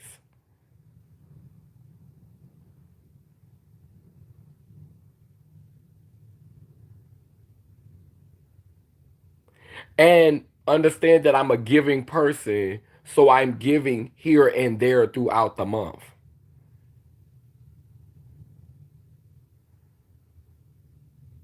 I'm also traveling. So $500 does not go that far in this economy. It does not go that far. In America, it does not go that far. And so then when I have her messaging me saying, "Hey, I'm hungry. I'm starving. Can you send me some money?" And it's like, I've been sending you, like, I try to send, I think the least that I ever sent her was like $70 or $80, but normally I try to send like 125 or 150. The last time I think I sent her like $70 or $80 because I didn't have that much. But I'm sending you money, and this is literally the only time you reaching out to me is when you're in crisis. You're not reaching out to me to celebrate, to congratulate any accomplishments. You've never said, "Hey, let me send you a card," or "Let me send you just nothing."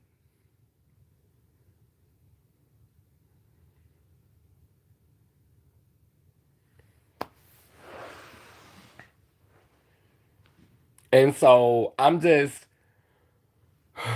in this space right now where I help the people who I see trying to help themselves, and I help the people who are loyal to me and who speak life to me and who encourage me. I do have grace for some people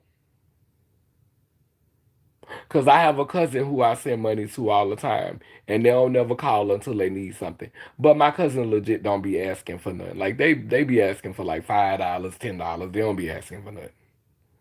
And that's my cousin. I love them. I'm not gonna never deny them. But bitch, you could call sometime. But he be asking for small shit. And I love him down to the ground. So I'm not gonna hold him for that. I'm not gonna hold him for that. I'm not gonna be that petty. Like I said, I don't wanna reincarnate into this. I believe that this is hell.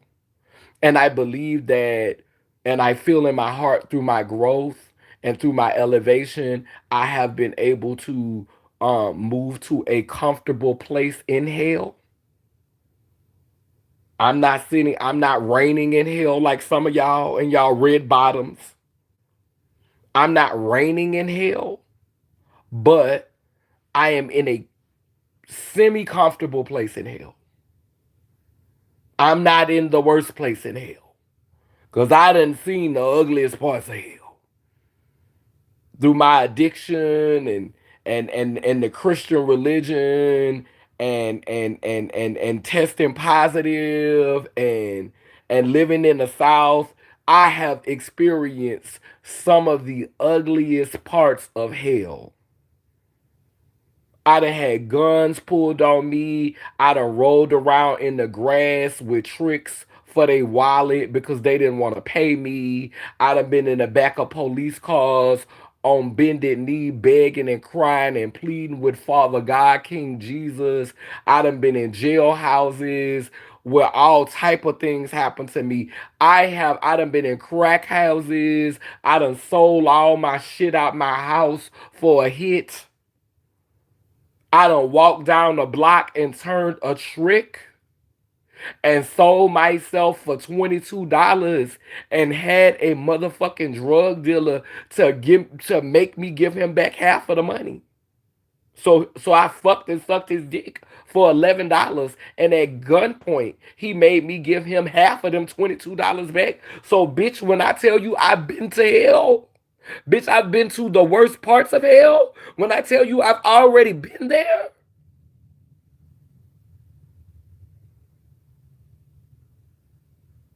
and I'm not going back. And I'm not coming back to this. And I'm not going to let anybody on this internet, anybody in real life, take me, anybody that I socialize every day. I'm not going to let you bring me out of character. To the point to where my celestial ancestors are looking at me saying, you need to do another cycle in that.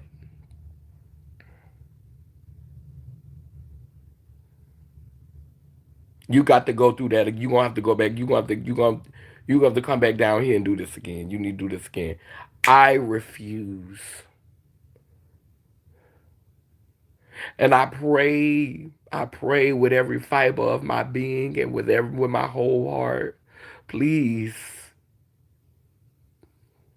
please don't let me come out of a womb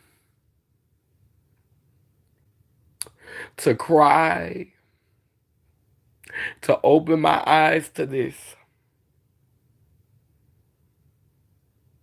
I don't want to do it again.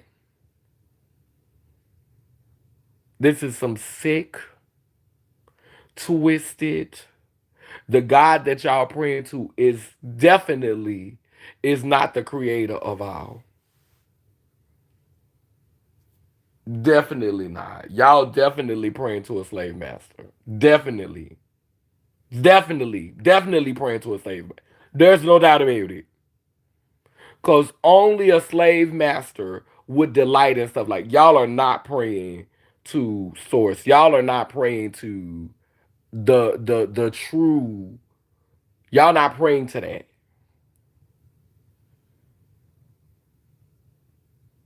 Y'all not. Mm-mm, mm-mm. And I can't like I'm hearing so many people talk about Cardi B new album. I know I'm out of touch.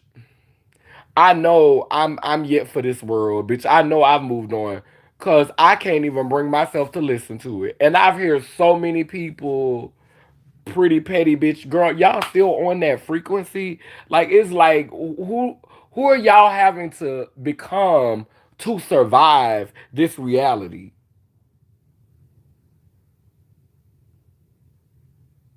It's girls that I like, it's community members that I actually like who are around here glorifying. This bitch said, if I'm fucking your man, don't get mad. Cause when y'all was fucking my man, I didn't say nothing. Baby, you was a stripper. You always have fucked other people, man. Cardi B, you started off as a stripper, bitch. Your man cheating on you was probably your karma. Don't play innocent, baby. You admitted that you used to slip stuff in the men drinks in the club. That man was your karma. Your husband was your karma.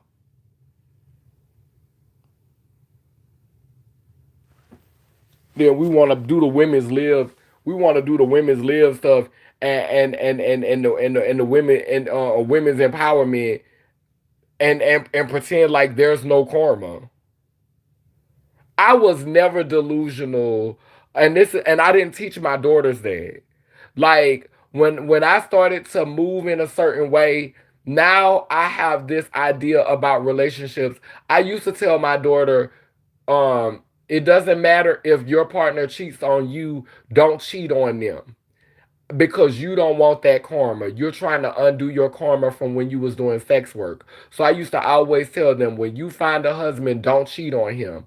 No matter if he cheat on you, because in your next relationship you'll get somebody who will be faithful to you and won't cheat on you because you've reset your karma. That's what I used to teach them. But now I say, what's good for the goose is good for the gander. And also, relationships is about contractual agreements. If you agree to something, then you agree to something. Your relationship is your relationship. But we not finna act like you could just come from a world where you're not finna convince me that you didn't do no sex work while you were stripping. You're not finna convince me that you never did any sex work. You're not finna convince me that you ain't never capitalized and you ain't never make no money off of your body outside of dancing if you was doing sex work. You're not, I mean, if you were stripping, because I know a lot of strippers, and I've never met a stripper in real life who does not have a sex work story. I was a stripper for 10 years. I've never in the club that I worked at, every girl that danced in the club with me, we all was doing it. It wasn't no girls that worked there that wasn't participating in sex work. And who were our clients? Married men.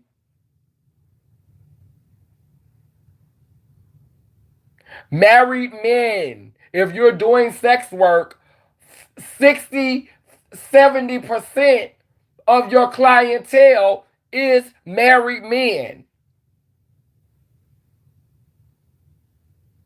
So then you turn around and say, now you got daughters growing up and you still in this frame of pretty and petty and child. What I will agree with is the title. I am the drama. And what I don't understand about us as a society is we entertain the things that are helping to create the reality that we're fighting against. Like we entertain the most, we entertain capitalist message, capitalist messaging, violence towards each other.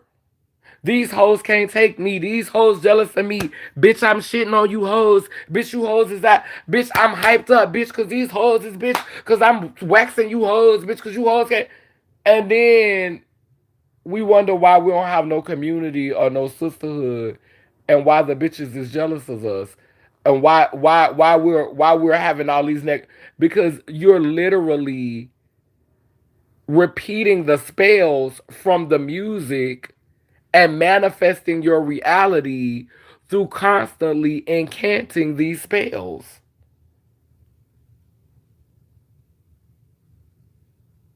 You can't write a song without spelling. You're casting a spell. Her whole album is spell work. And everything that she's saying in the song, she's casting. And when you repeat the incantation, you're manifesting it in your reality. And then y'all sit up and complain about how your life look and complain about how everything's working out, but you're literally reciting the spells and the incantations to manifest this shit in your life. This is why I am feeling less sympathetic for community, because community is manifesting the drama. And it is not a drama that is pointed at ending the billionaire reign.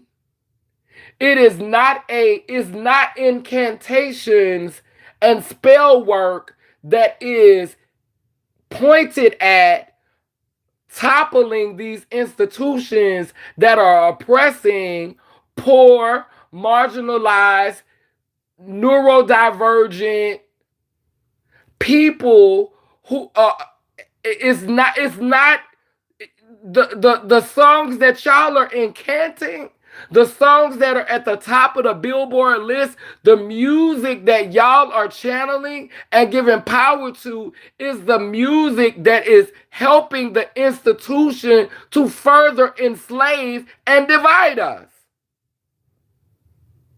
And then y'all get on camera and y'all talk about this hoe can't take me and this hoe that.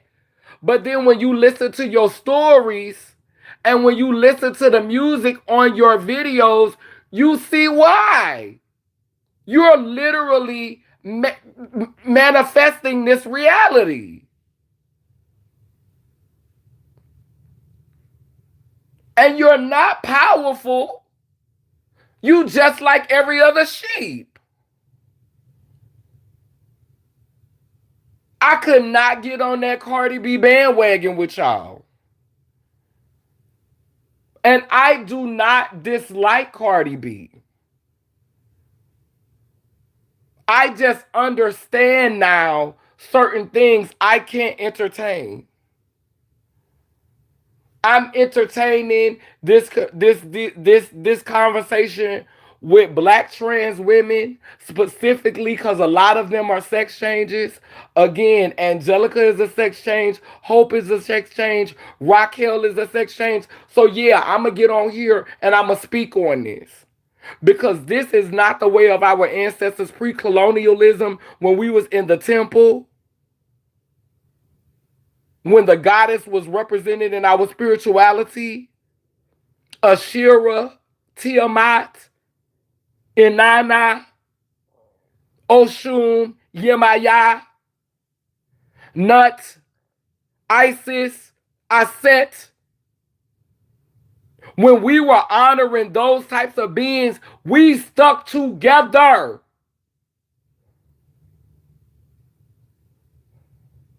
And I know that this is what our ancestors were because when I was coming up as a girl, I was always around girls. Bitch, we moved like a herd, bitch. We moved like a fucking pack, bitch.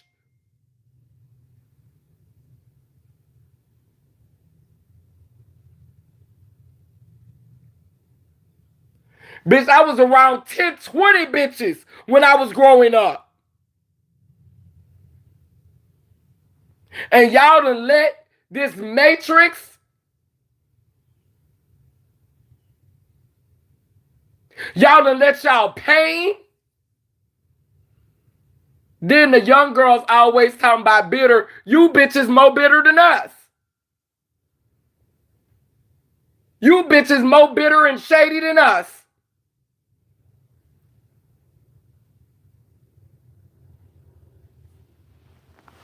You hoes love talking about somebody being bitter. But you hoes more bitter and shady than us. You hoes have less community. You hoes have less community, less support. Bitch, I've always had community. On my worst day. Now, was it some bullshit ass community? That's debatable. But I've always had community. Was it some backstabbing ass bitches around me? We gonna charge it to the environment. But I had community. I had community where we could be fighting with each other, and if a dude came up and tried to jump on one of us, we was gonna fight together. I had community that if I was about to go to jail, my sister wasn't gonna let me go by myself. We was gonna motherfucking ride together. We was gonna go do that 21-day setback together.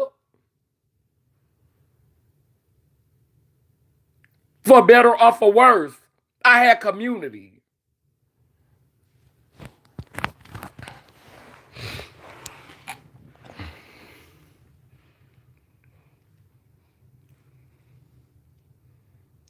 Mm. Hey, Fatima. I love you, baby. No shade, but all them girls are nothing but tap dancing crustaceans at the bottom of the bucket who seek nothing less than your destruction for their for their fiend approval of an escape elaborate mutant. You better speak, Fatima.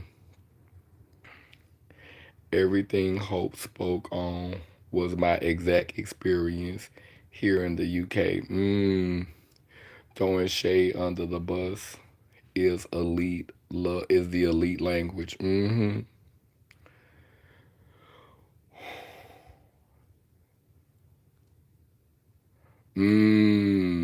All right. Why should he have enrolled in the military in the first place? She bet all her money on Kamala on Camel Toe Harris, girl. I'm not about to do this with you. I respect for Hope. I have respect for Hope, but her politics are juvenile and socially engineered, severely engineered. I don't go by color codes used to denationalize and strip the Negro of our Aboriginal status. You better. That's my daughter. Speak, daughter!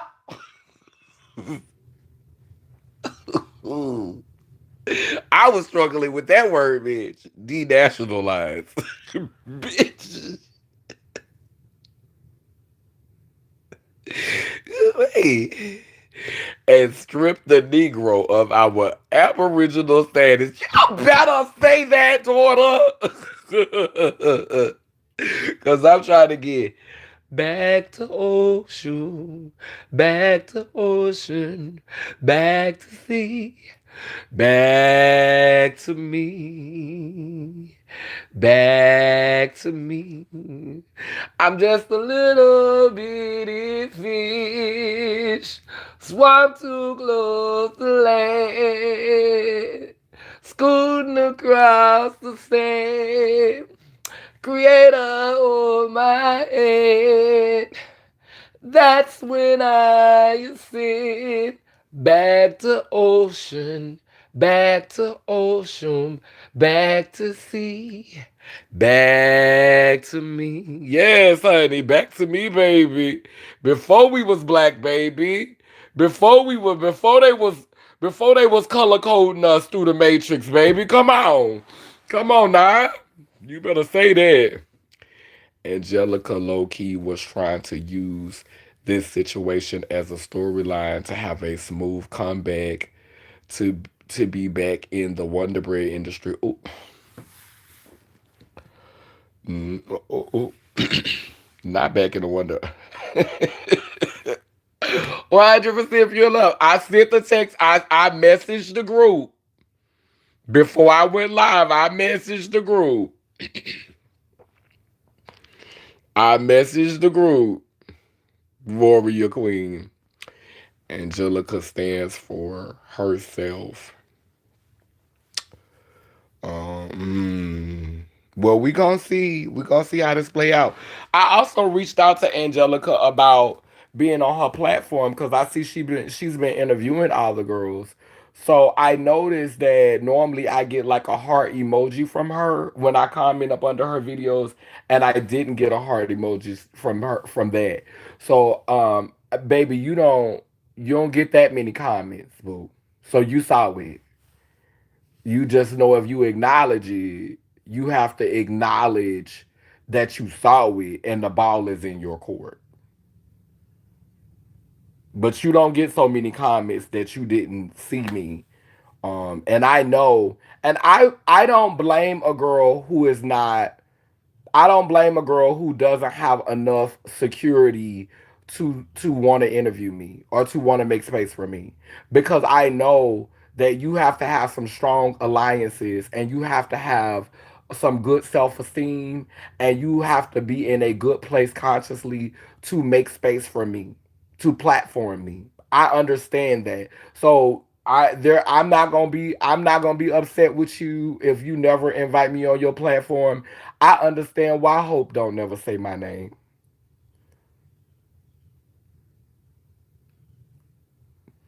And it goes to show you that you could eat at five-star restaurants. You could be traveling the country. But bitch, when you can't platform a girl that you know love the community so much that she willing to struggle and stand at the back of the line and call out anybody who playing in the community face even if it means hurting her financially.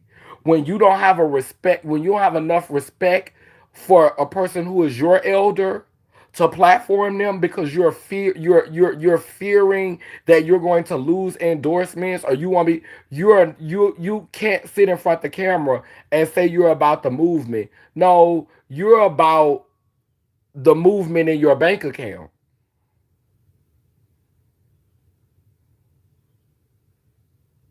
That's your movement. The money that's moving into your bank account.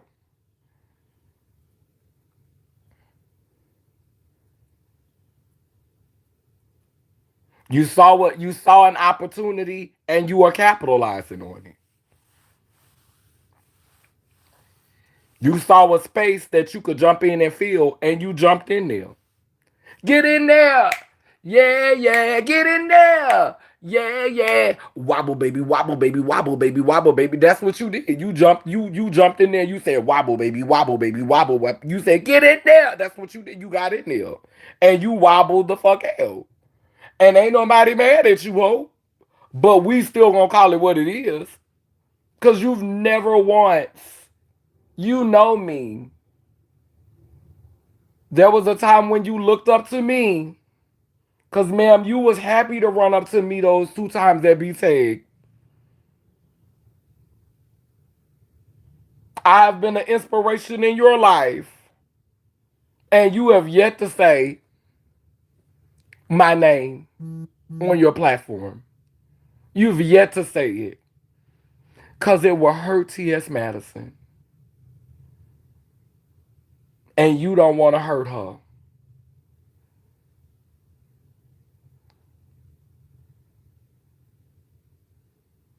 But don't wait till I'm gone to want to talk about me.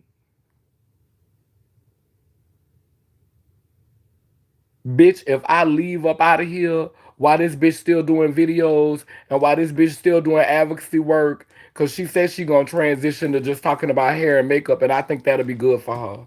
Because I think that would be more authentic.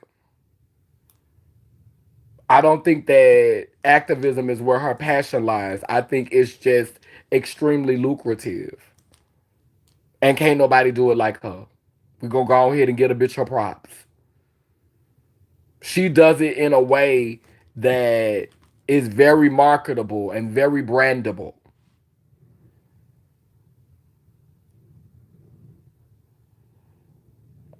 So that bitch is eating real good off of this.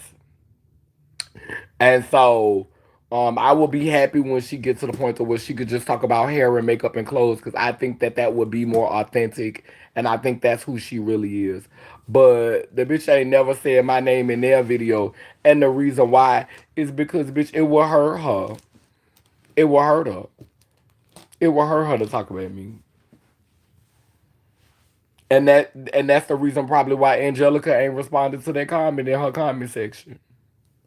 Cause girl, you know, some of the girls is already skating on thin ice. And the girls trying to get back into community, girl. Bitch, we can't play the wild card in the trans community right now. But guess what? The wild card being played on you bitches in the government. The government playing the wild card. If you bitches had any kind of strategy, all you hoes would be trying to play your wild card. Cause bitch, I'm the wild card.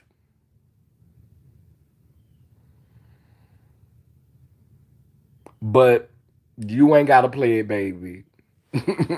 You ain't gotta play it. It shows who you really is. It shows who you really are, though.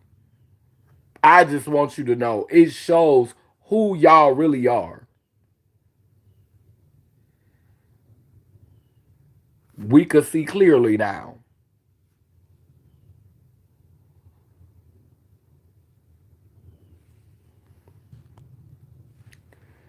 TSA friend to everyone is a friend to nobody. Prodigy.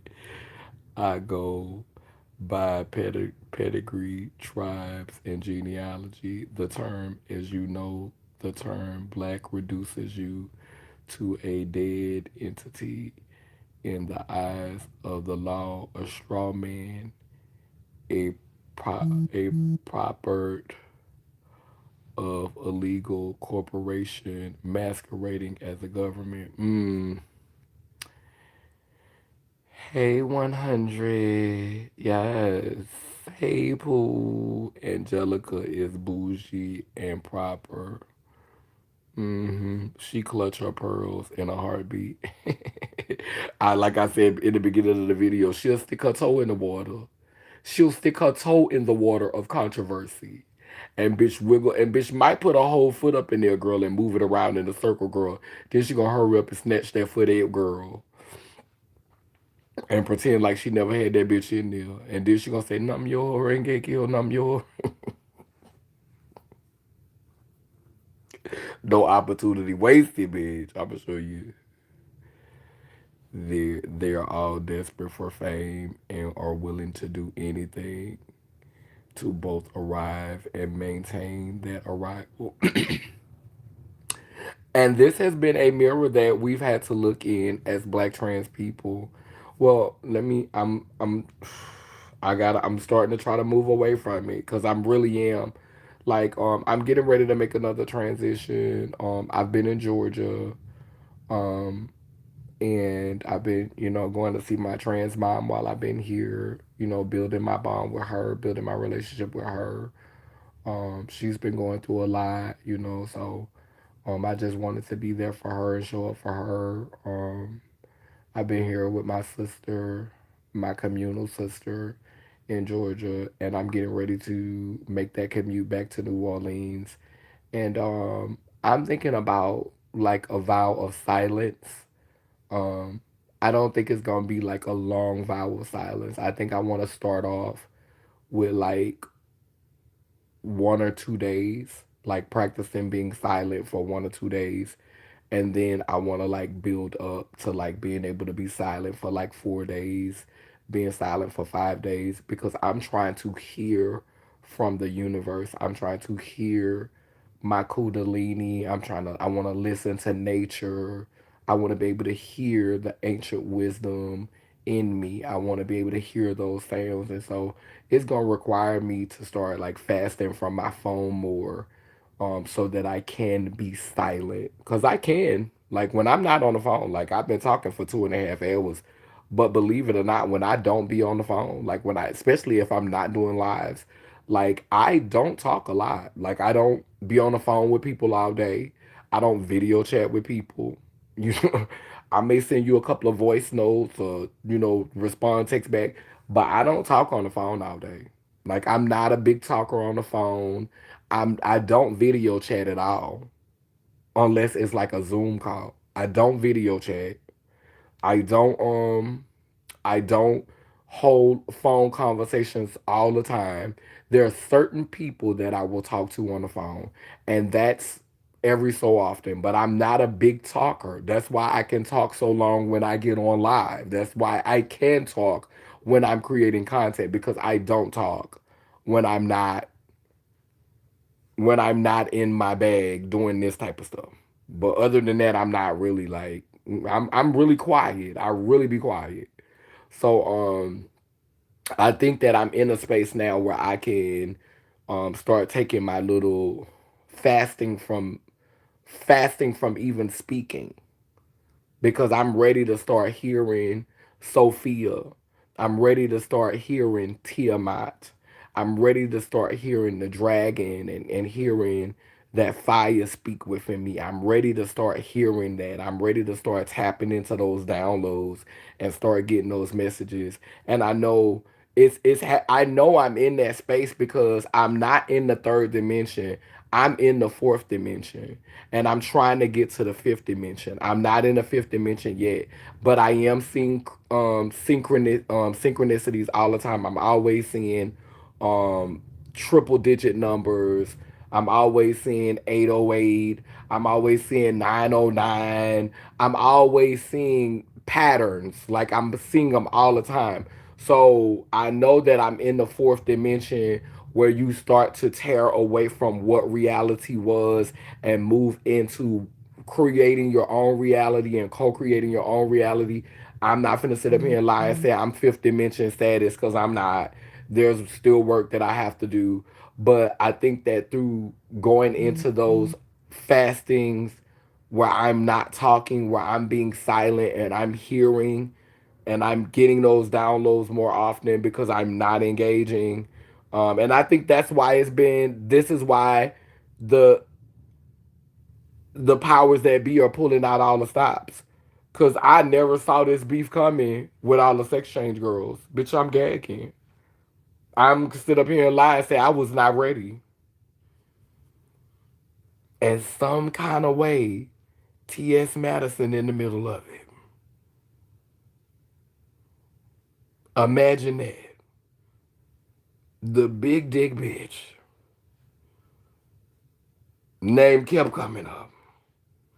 And Hope was like, y'all want me to stop fucking with her. I'ma be loyal to her. The only one that wasn't a sex change that she done fell out with is Diamond Styles.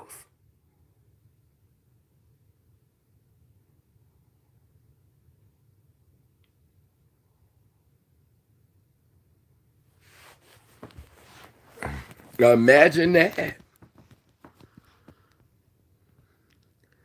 They're all wait. Hope used the prototype of Beyonce. You better speak at Fatima. Hey Fatima girl. I needed it to happen to reveal the intentions of who is really grifting and who is backtracking and pussy popping to save their own ass. Come on now. Because we saw some backtracking and pussy popping, didn't we, on Purple Prodigy? Black is a code. Mm-hmm. Show is black culture is a acrylic nail with layers of shit under it. Ooh, Purple Prodigy, no. It's a religion used based on fallacy, trauma, bonding, and a bunch of ticking time bombs who will kill for this elusive spot that don't exist. It's an engineered frequency concocted by MK Coon Ultra. You better say that, Purple Priestess. Wolves under glamour magic. You better say that, Purple Prodigy. I'm screaming definitely shit under them nails. I'm gonna keep it a buck about it. Okay. Someone gonna be pissed off. Boots. She definitely gonna respond with them 613 braids. Not Prodigy. My favorite song of Badu. Okay. Work ain't honest, but it pays the bills. Okay. Trump is the sound of the trumpet. Mm-hmm. Yeah. We in that time. Triggering that ugly ass truth under them pretty dressed up lies, wild card gang. Period. On period pool. You gonna air out the fakeness and white dilution. Mm-hmm. You have spiritual authority. Thank you so much. You can't tribe with wolves in victim clothing. Ooh, come on, Purple Hearts. 613 braids. You cackling, huh? You cackling. You cackling, Warrior Queen. Your contributions are not in vain. It's always appreciated, Oracle. Thank you, Prodigy.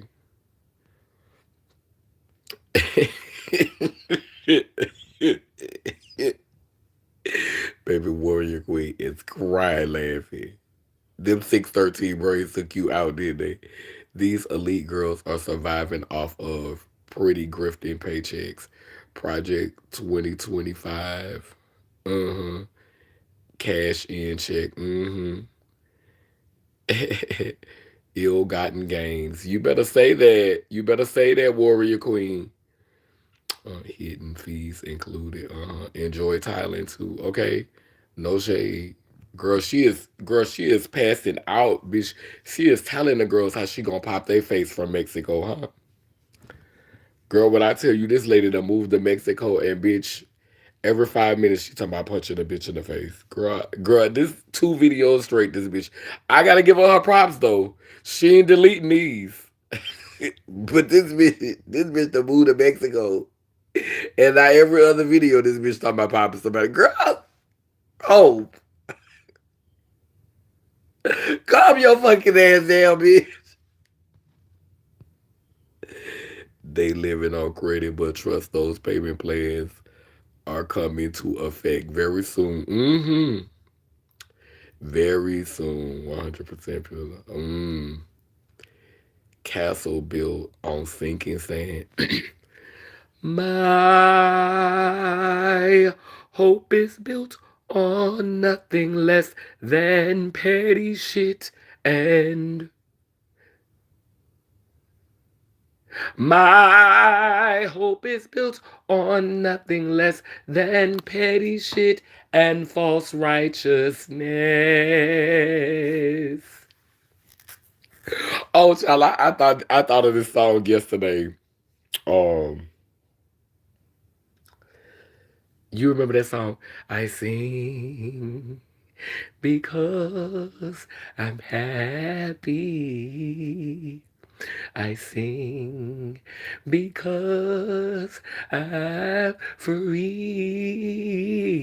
I said, I read because I'm petty.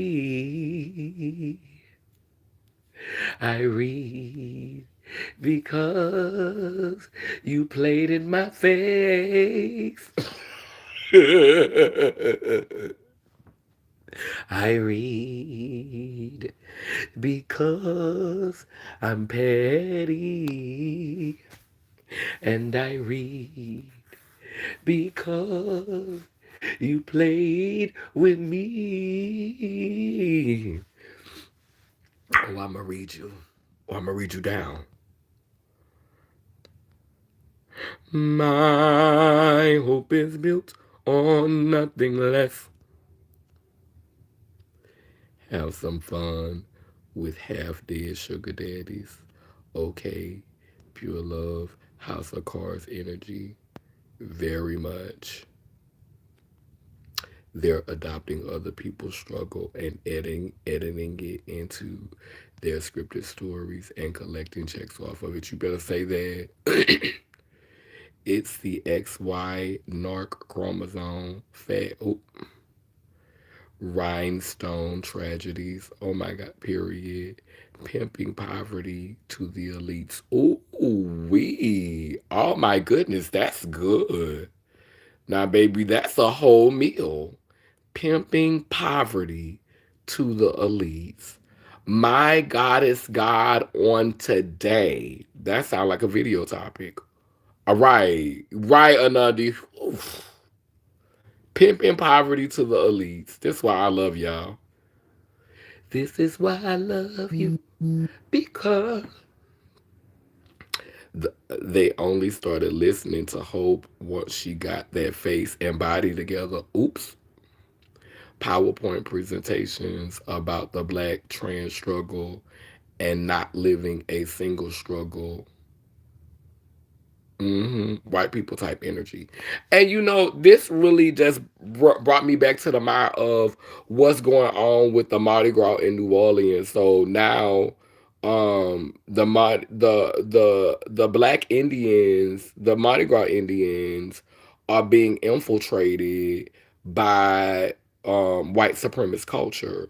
And New Orleans just haven't been the same since Hurricane Katrina.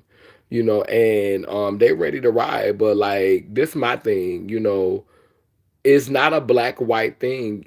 Again, we just have to remember that there's always been some handshaking going on behind the scenes. Again, there were black slave owners, a lot of them. So this is why I'm really ready to divest from that. Like I be saying, becoming purple and purple thought and purple. I'm really feeling like it's time to just go ahead and just backtrack and pussy pop away from using the term black. Like I'm not gonna deny my negritude. I'm not gonna deny being Negro. I'm not look at me. But I don't know. Like it's just becoming toxic to associate. Like I don't know. Blackness might not be the word might not be salvageable, especially what it mean in this matrix. PowerPoint presentations about black trans struggle and not living a single. They want to be picked, handpicked.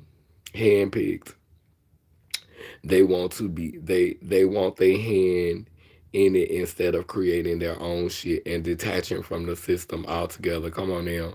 It's repeating the same history in different outfits. The next best house nigga. Whitewash is real house niggas of the punctation.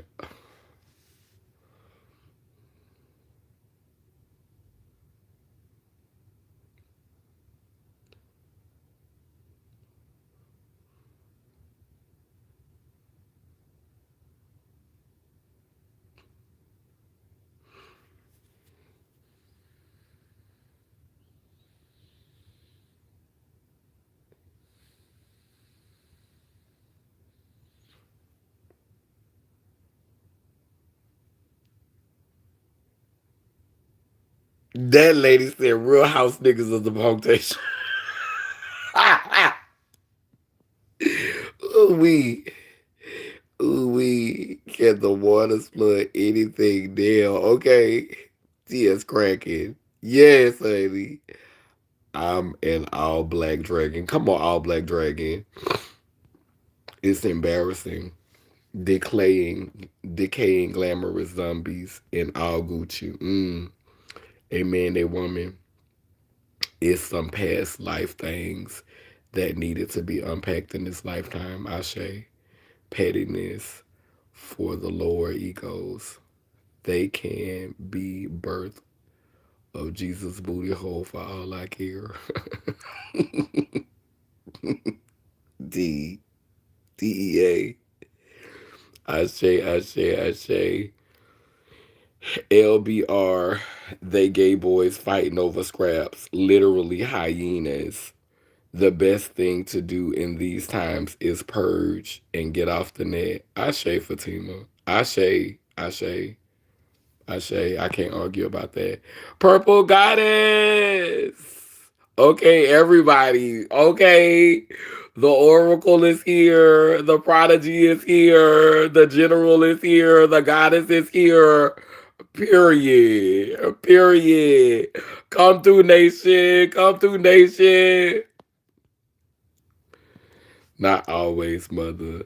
The demons, hellhounds, and zombies and psychopaths are really gone into overdrive, which is to be expected at the tail end of Satan's little season. Child, I'm starting to wonder, is Satan really Satan though? Is God the real devil? Like, I don't know, child. It's giving me in reverse. Cause I got friends who Satanists and they cool. Like literally, I'm friends with all kinds of people. I'm in community with all kind of people. Goddess, yes. Hey, Mother S child, yes. Uh-huh. Anandia Fatima. Ugly crying over the phone is cringy. Come on, all the purple hearts. Come on, Purple Nation. How we doing, STL? You are loved and appreciated, Oracle. Thank you, Purple Prodigy. I'm trying, Anandia. Thank you. Your feelings are valid, and you deserve to always be poured into and appreciated. It infuriates me when people leech and use and never give back. Speak on it, Prodigy. I believe this is hell too. Yes, it is. It is. It is. It is, Purple Priestess. I'm wishing you wellness, love, and healing. I'm praying positive, good spirits over you at S Child. Yes, give it to the goddess. Goddesses need prayer too. This is a glamorous hell. That's right. The trenches of the deepest parts of hell. I can't pour into one way, folks, but yes, it's hell. And it's with gilded cages. Come on, see all of the purple ones. We get the shit. We see it for what it is. Shaking my motherfucking head. Mother, I'm so sorry that happened to you. And I thank you for sharing. You about to make me cry. I feel you, Oracle. Child, I did get emotional, didn't I? You never deserved any of that. And you're not going back. Thank you. Thank you so much. This motherfucking go round was tough. Yeah, we've been dealing with a lot of loss.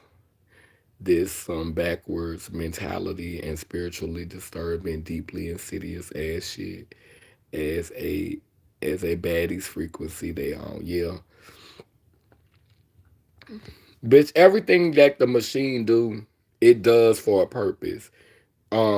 Releasing this TV show called The Dollhouse, like using trans girls to this speaks to how insidious patriarchy is. Like you really like okay, so there's multiple things going on. You're trying to humanize actual dolls, because the AI dolls is already in some parts of the world, and they probably in the really wealthy parts of America. We just don't know about it yet. They distracting us. But having the whole doll conversation right now, that's the purpose behind amplifying the dolls, because the robotic dolls, they want to humanize the robotic dolls.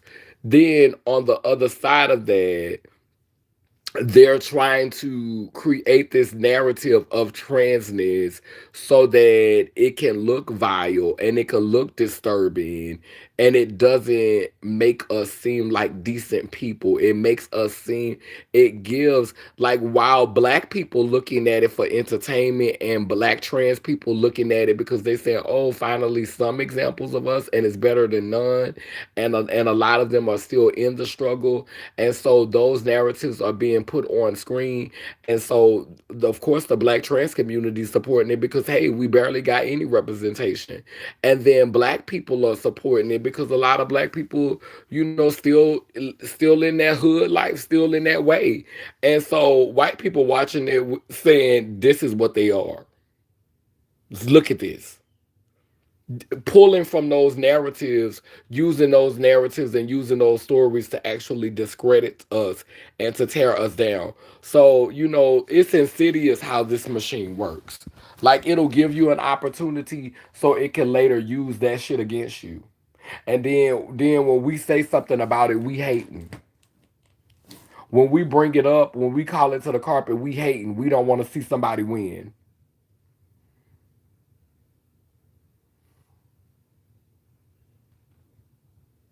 Sometimes five people winning can mean thousands of people losing.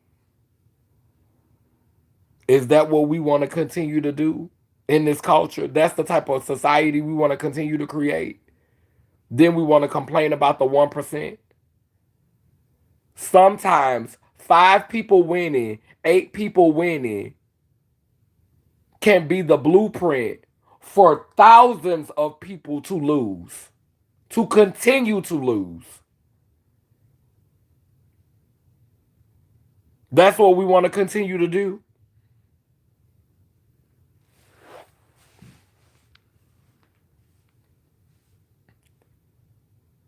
I just told my cousin, stop obsessing over celebrities. Relationships are meant of reciprocation and balance. Close your legs to married men. Exactly. Sex, violence, drama, and drugs. Baddie simulated reality. The Crows on her album is a signal. The drama, it's the drama of distraction. It's like contributing to the problem and wonder why the problem is happening. Segments, Maat, Bassett. You better come through. Rick, call them out. Call them in. Call our ancient mothers in. Segments, Maat, Bassett. And now we got Asada because Asada done crossed over. That was one of the first books I read that got me started on my conscious journey. Cardi is nothing but a thought form. In other words, a cockroach. Music, a cockroach. Music died in 2006. Damn, Fatima. The Nephilim race brought down, and folks still craft their doom by eating mindless goddess. Back to the ocean, back to ocean. Yes, yes. Not Wonder Bread, I'm howling. Ooh, Angelica scared of that authenticity. She will like them all never acknowledge your existence as they can continue to steal from their ghostwriter while simultaneously actively eradicating your existence.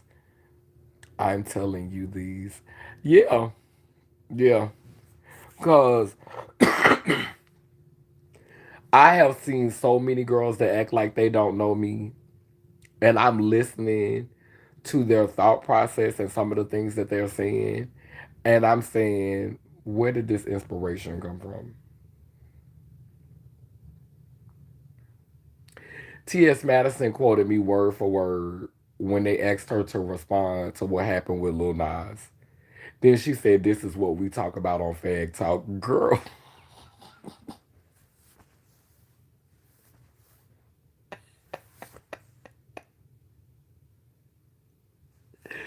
oh, we girl.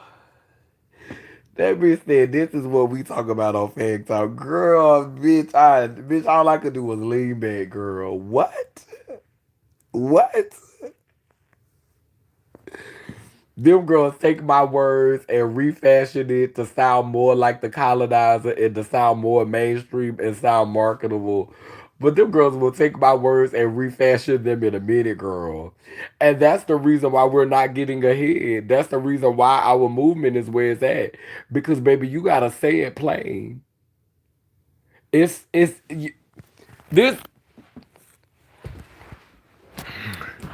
this is when strategy becomes harmful. And people aren't realizing it. It's because you're being inauthentic. People will say, "Oh, you messing up my bag, you messing up my opportunity. You don't let your left hand know what your right hand doing. You got to be." And I agree to some extent. You do need to be a little strategic. You do, but when you are being so strategic, even with your friends and even with the people around you, that you're not being authentic and you're not able to be really, really genuine about who you are and what your intentions are. Like if you always moving like that, you're not gonna be able to keep it together. And sooner or later, you're gonna see an outburst happening. You're gonna see um, falling outs like this happen publicly because your actual relationship was a whole performance. When you get on the internet and you start performing like that on the internet, you know that your relationship was never real. It was a performance. It was a performance. Because for her to lay Angelica out like she laid Angelica out, didn't call her first. Like if she was at your wedding, I would have called her first. So y'all clearly don't have each other number. So you being upset in the video gave performance. You being upset that she said what she said because it didn't seem to me like you would have. It seemed to me like you would have reached out to Angelica and been like, "Hey, can I talk to you?" So there was obviously some tension there already that you didn't feel like you could call her about the comments. Because before I get ready to go live, if I got any love in my heart for you and I care for you, I'ma say, Angelica, what you got going on, sister? Because I know we strategic. You playing outsides. What you got going on? So I can know how to rock on this.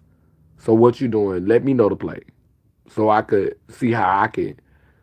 You want to create a little beef? Cause I'm with you if you need me to support you. What's the tea, sister? What we doing? Let me know so I can see how I can support you. Do I need to take one for you? Do we need to create a little shenan so we can shenan again? All right, we gonna shenan then shenan again. All right, what's the tea, sister? What you need me? What's going on? Let me know. If it's somebody who I legit fuck with, I'm not gonna go live before I reach out to you.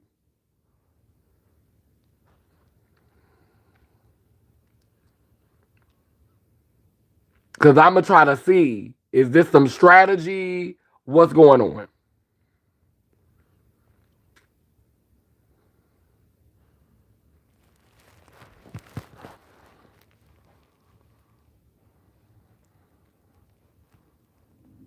Yeah, it's just a little bit too much of it's a little bit too much of people playing all, like it's just a little bit too much of people playing all sides and not really communicating with each other, and it's not getting us anywhere. But I, like I said, I love this administration for what it's revealing, how it's showing us who these people truly are. It's showing you who, the last time he was in office, he did the same thing. Every time this man get in office, he reveal people's soul. He show us who people is every time he fucking get in office. And I'm never gonna be upset about that. No matter how much it costs. If it costs all this to see who people really are, hey, it's well worth it to know who's around you.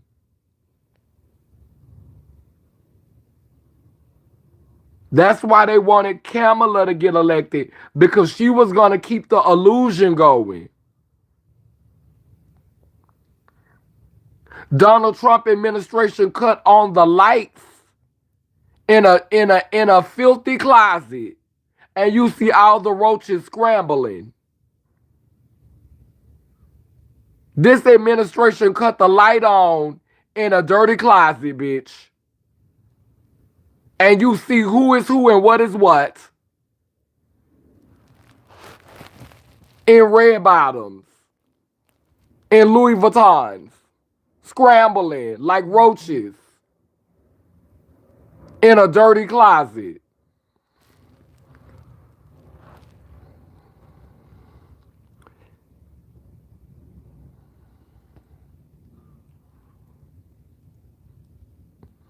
All operate from the dark male ego.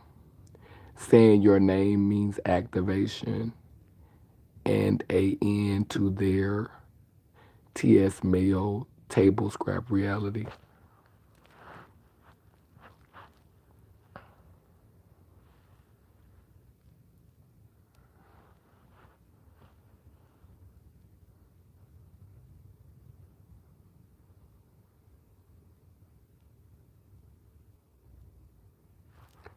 Cause baby, when they say my name, when they say Laylim Layler, when all of them say Laylim Layler, when the tongues confess, I don't need no knees to bow. But when the tongues confess, the mother and the father, oh honey, bitch, the nation is going to roar. The nation is going to breathe fire and incinerate the foolishness. And they not ready to let go. They not ready to let go. But baby, it's like a dog on a nail. It's like a dog laying on a nail, baby. You ain't suffering enough and you ain't in pain enough. Hope fled the country. But baby, when the girls is in pain enough, when the community is in pain enough, and baby, when all of the communities say Laylim Layler, when all of the communities say whole one, when all of the communities say purpleness, when all of the community cry out, baby, that is when the mother and the father, that is when the ancient one is going to rise, baby. And bitch, they gonna say, and bitch, they gonna incinerate everything that's bullshit. And only what's real is gonna stand. And some of them hoes scared that they gonna get, it's gonna be them too. Ain't nothing gonna be left but the red bottoms and the lace front.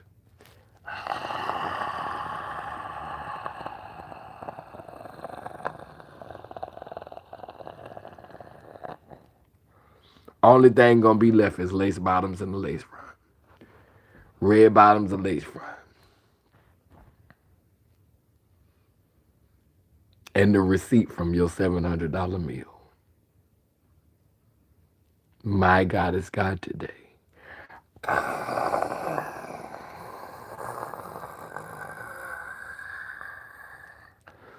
Oh, baby, when all of the girls. That's why they not. But baby, when you done suffered enough, when you done been in enough pain, honey, you gonna motherfucking call on the whole one. You gonna call on the purple ones, and the purple ones is gonna rise, baby. But just know that when the purple ones rise, baby, they not coming to make white people. They not coming to make the black people the oppressor. They not coming to make you bougie, elitist, self-hating, Uncle Tom, pick me, Sugarland, house niggas. They're not coming to put you in power.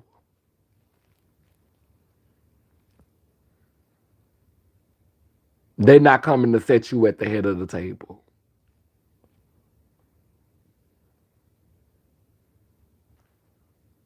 Know that. That's not what's gonna go. Hope Scholarship reminds me of Precious in the Mirror.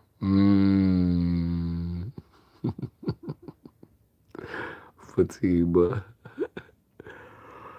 They see a blonde Gilda and lose their damn minds. She wanna, she don't wanna hurt her TS meal tickets. Angelica holding on to that blonde for dear life. It's given. That's beautiful, mother. Vow of silence. Thank you. Silence is God Goddess ways of communicating. Ashe. I'm always silent. I see numbers and signs every day. That's the spirit letting you know they're present with you.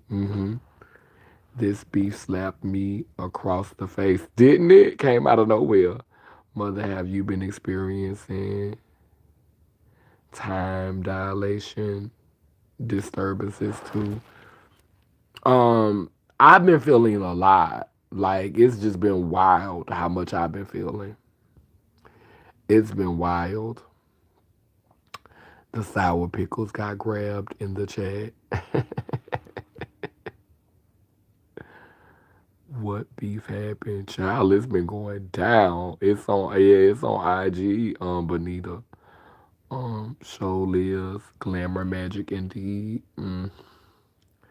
Let me stop. Gag, cause these hoes are messy. Handshaking and booty breaking behind the curtain. Hershey stained curtains. Baby. Black is capitalized and manufactured.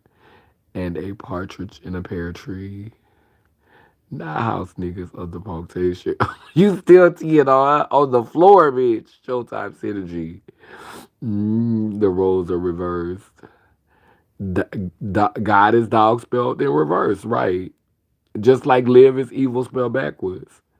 Satanists are full of love and compassion. The dollhouse is predictive and programming and glorifying potential destruction of the divine feminine. You better say that. Because, child, they removed the divine feminine from the Bible. Ashura was in the Bible. That's why they said that men and women weren't allowed to dress as the opposite sex because they were trying to get rid of goddess worship. They were trying to get rid of goddess worship. When males were dressing like females and were in the temple, they were trying to get rid of the divine feminine aspect. That's why they made it a sin for us to wear clothes of the opposite gender because they were trying to erase and eradicate the divine feminine. People miss that. But the Bible talks about grace. Talks about wisdom. And wisdom was Sophia. And Sophia was Jesus' counterpart or Yahshua counterpart, whatever y'all want to call him. Um, the dollhouse bullfight, aka savage ass mental stroke, period. When we bring accountability, they quick to say we hating, so accountability became an attack, but glorifying nonsense is good. Exactly. Yeah, yeah. Shout out to Asada Shakur, right? The Dollhouse is a narrative made by punks. They're hyenas on hormones. Oh my God, it's Gotcha Day. Madison didn't have much of great comprehension skills to pull off that delivery on speaking on Nas. No shade, girl. But we ain't gonna never. She'll never acknowledge where that came from, girl. And you knew she was regurgitating something because she couldn't even get it out right. Girl, stop. She did lay Angelica out, and it's no coming back from that. Yeah, child. All the shit she said about Angelica, talking about Angelica couldn't even keep pussy. Like, bitch, come on, girl. Like, you spazzed out. You spazzed. And that's from Angelica saying some shit in the comment section. And you know how Angelica is. You know Angelica like to play all sides. You know she's mischievous like that. Like I would have called her before I would have like tried to make some internet porn, like tried to make some drama porn, like if you fuck with her, like this bitch was at your wedding, y'all was calling each other sister. Oh no. Like let me let you know. Like I done clown some children on the internet. I done called some people out on the internet. But you best believe before the video happened where I started dragging Diamond, like before I started dragging Diamond, I've reached out to Diamond and tried to talk to Diamond on the phone years ago. I've reached out to Diamond in her inbox and tried to talk to her in her inbox. She shaded the shit out of me. And she let me know pretty much I don't fuck with you. So that was years of that festering. When me and Empathy got into it, I'm not proud of the way that I cut up and the things that I said about her. I love Empathy down. But it was a build up. You know, we it got to the point to where we couldn't even talk because she kept sending me motherfucking messages and she kept saying mean shit because she didn't want to let the shit go. So bitch, I felt like you kept triggering me through the phone messages. So bitch, I'm just gonna go ahead and jump on live and talk about you. I'm not happy about how I did that with Natasha, when me and Natasha spell out, and me and Natasha are cordial to each other now. We are in a group chat where we speak to each other. We are I was on a live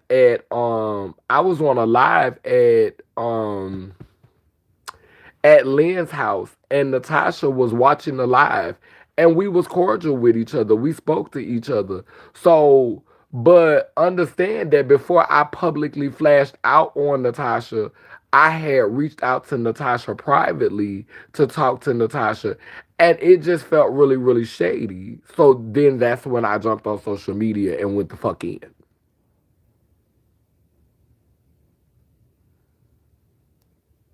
But if I fuck with you, there is going to be me trying to reach out to you before I wear it out. Like I'm not just gonna wear you out. You just not we me and you beefing. We was beefing on the internet, and bitch, you had no sign this was coming. But you had no clue that you was about to get woe out. Oh, bitch, it was a few exchanges before it got ugly. It happened a few times. And literally, this is the first time that Angelica has said shady shit about Hope to our knowledge from the video. Because if you and Angelica been beefing, why did you do the podcast with her? But then that's a whole nother video. Because from the friction that I've been hearing about T.S. Madison and Angelica Ross, I was like, what's the tea when they did that podcast about non binary? I wasn't understanding that union.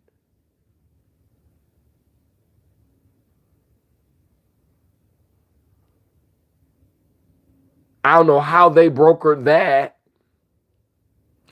And I just feel like no tea, no shade.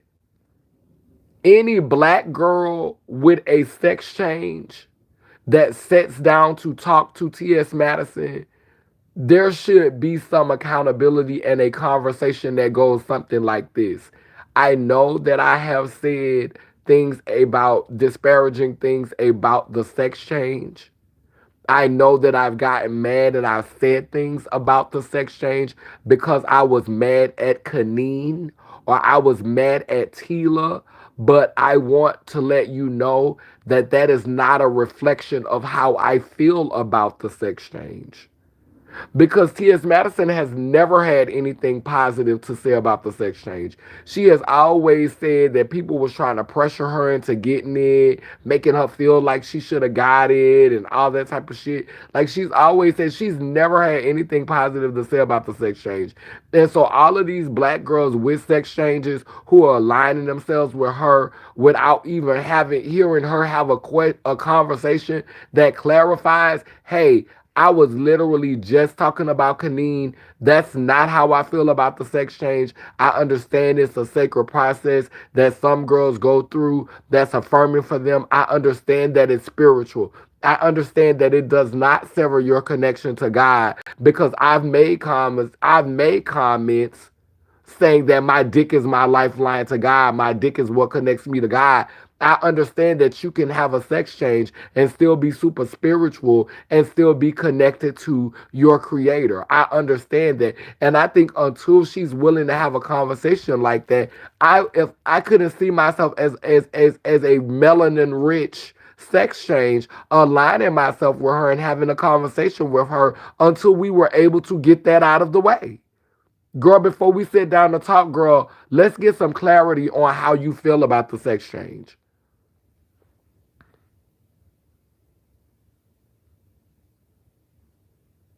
Because we not just going to chalk that up to you was mad. Because people say what they really feel when they get mad.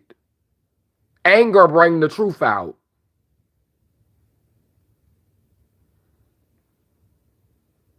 So let's unpack that. Let's interrogate that.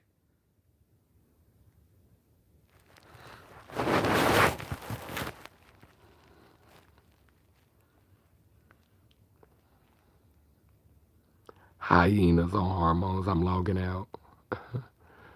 That's why Hope was ugly crying for dear life on live. Air the lights. Air the lights on. Rats, roaches, and ants. Mm-hmm. Mm-hmm. Giants. Them red bottoms are chopped and chewed. T.S. Nephilim. Gargantuan. No grifter spared. They going to Mexico too. On another note, your hair is thick and healthy. Well, thank you. I right. Okay. Nine ether is ethering. Okay. You have integrity and grace before you read a motherfucker. It's I tried, chill. It's giving big intimidation with the girls with the sex change. Maddie is a miserable mascot for the Butch Bunnies. Oh, damn, SJ, right. Don't play with me. Period. I love anger sometimes. It brings out the real fake rhetoric. That's when you find out who people really is. That's why I'm not mad at Hope for this whole fucking mess. I promise you, I'm not mad at her for the whole mess. It almost snatched my edges. I wasn't ready because I thought them bitches was gonna be fake forever. Bitch, I thought them hoes was gonna wear that mask and smile for the cameras forever. When that bitch motherfucking fell out with India Moore, Raquel, and motherfucking had words for Aaron Lang, had words for motherfucking Angelica. I said, bitch, it's really Trump administration, bitch. Girl, the MAGA is really the MAGA energy. Bitch, the Charlie Kirk energy. Bitch, it's the Charlie Kirk energy for me.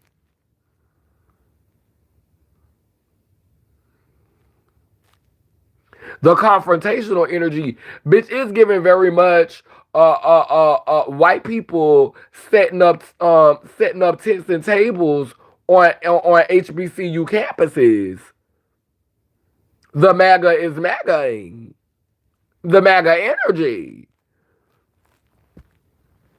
Yes, ma'am. I was gagging. I was gagging. I gagged. I was like, no, we not. Like, keeping it all the way a buck. But my fear for, because I don't think that Madison is not going to speak on this at all, because I think the reason why Hope kept saying Madison's name in the video and saying that she stands, she and showing that she stands 10 toes down for Madison, because she wants Madison to endorse her. She wants Madison to defend her. She wants Madison to, because if Madison open her mouth, Madison gonna calm the girls down, because Madison is a gatekeeper. So she want Madison to speak up. That's why she kept big up in Madison, because she want her to speak up. She want her to defend her. And so if you sing her praises enough, then she'll do a video and she'll defend you. And I don't think Madison gonna leave her out to dry. Nah, bitch, that's, if she did, bitch, that bitch would be shadier than I expected. Cause bitch, I don't even expect the bitch to be that shady, bitch.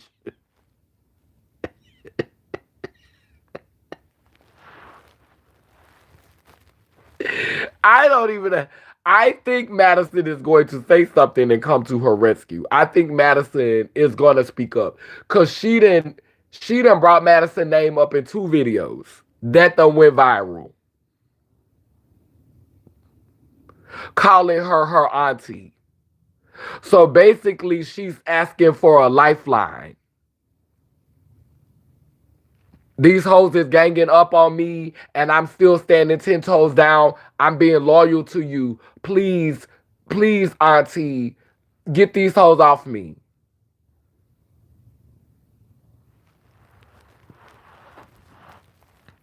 This is what they trying to gear up for. They trying to make Madison, Hope trying to make Madison speak. I'm singing your praises. I'm calling on you, goddess. The goddess Madison, I'm calling on you. Descend from the heavens, descend from your mansion.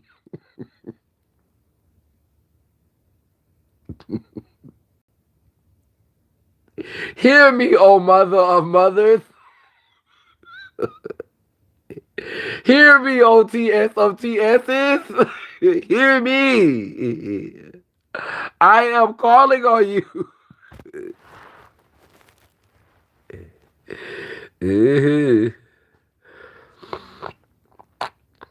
Maddie is cool with some of the TS elites. Hope is on flat on her ass in Thailand. Out of luck if Maddie leave her to dry. You got your popcorn ready.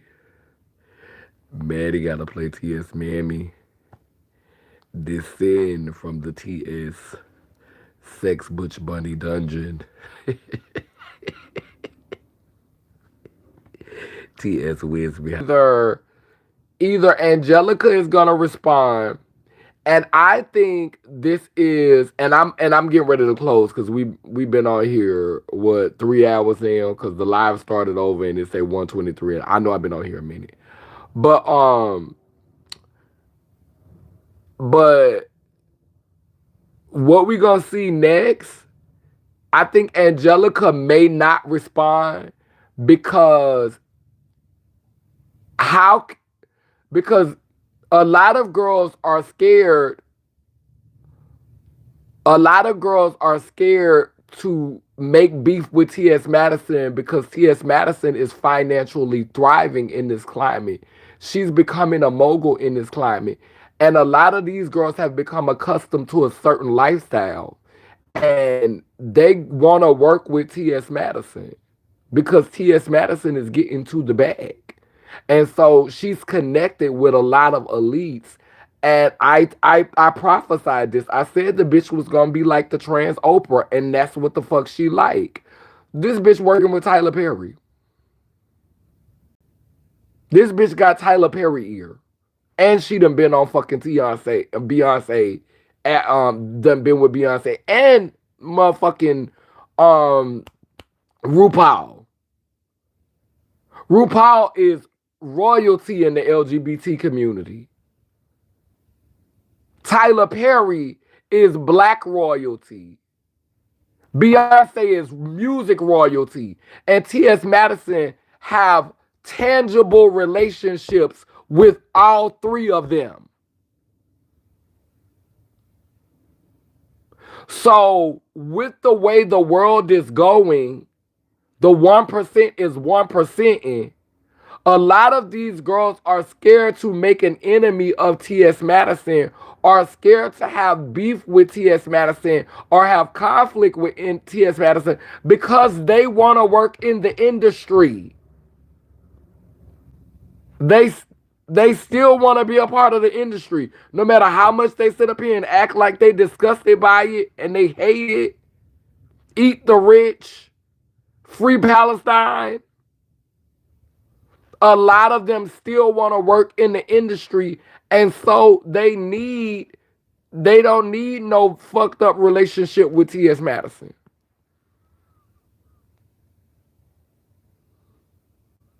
Because resources now are being more consolidated. Only certain people in this new paradigm is gonna be centered in this matrix. It's really finna give you house nigga overseer. We really going back into that.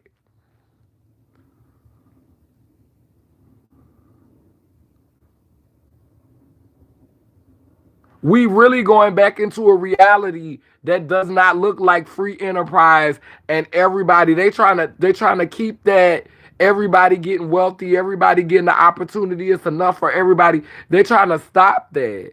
And so they're centralizing wealth, and it's gonna be a few gatekeepers who gonna really, really have the say so in the shots. And T.S. Madison is one of them. And that's why a lot of people who've had beef with her have been trying to smooth that beef over. Because Mama is a fixture.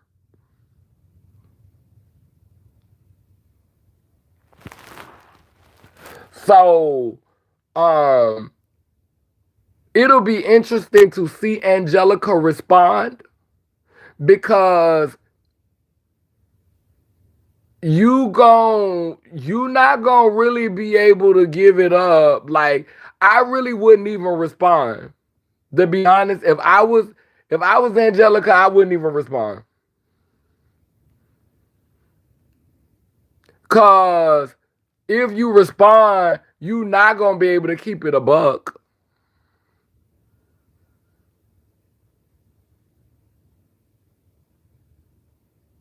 You're not gonna be able to keep it a buck. Cause y'all not trying to have no beef with T.S. Madison.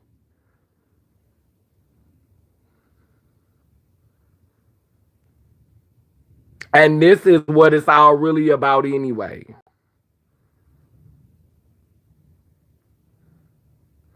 It's about how loyal Hope is to T.S. Madison with the things that T.S. Madison have said about the trans community, about sex changes, the things T.S. Madison has said, and Hope continuing to align herself with that. That's what they really disgusted by. And none of them want to say it because they don't want to be in conflict with T.S. Madison.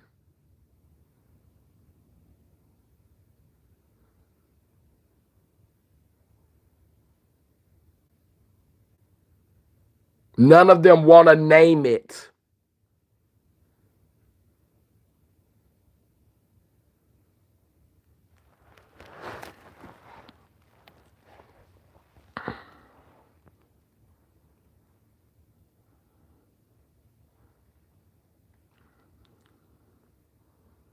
This live was TT.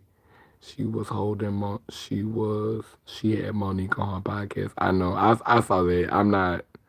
I'm still not saying nothing. And when she had, and I will say this about, because I watched the clip, like I don't think I watched all of the Monique podcasts. The only one that I've watched from beginning to end is the one with her and Laverne.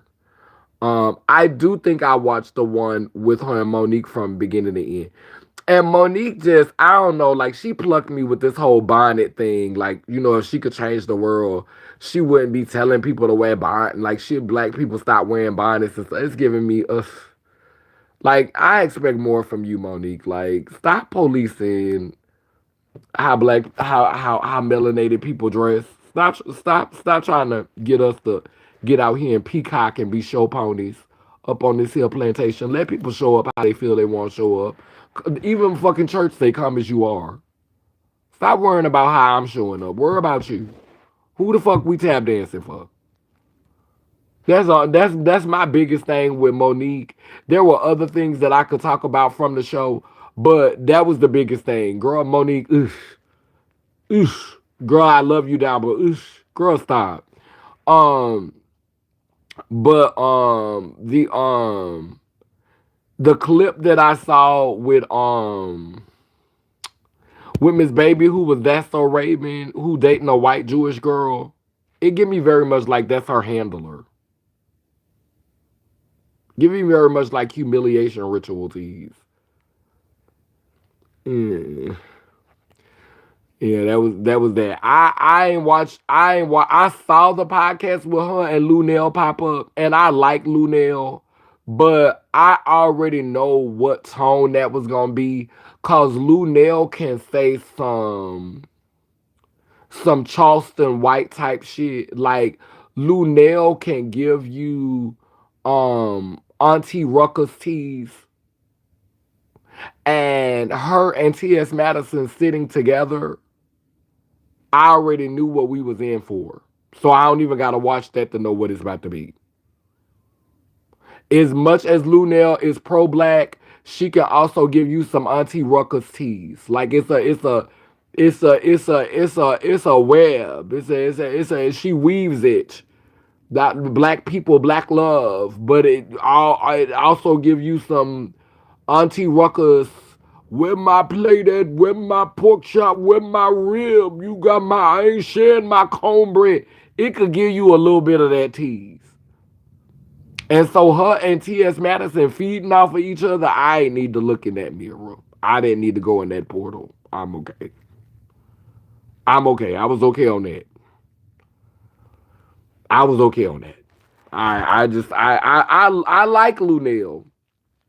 And T.S. Madison is funny. But it's just some shit I don't need to see. That one wasn't for me.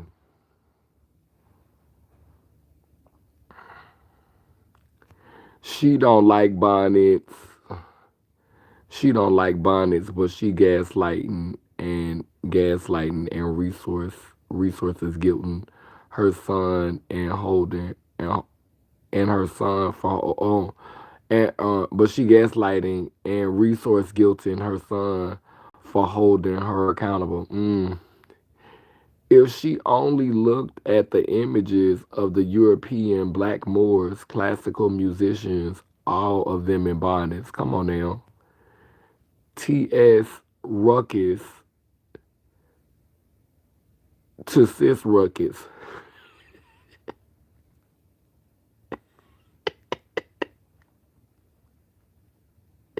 Definitely pork chop cheese. And her Fix My Life episode confirmed it.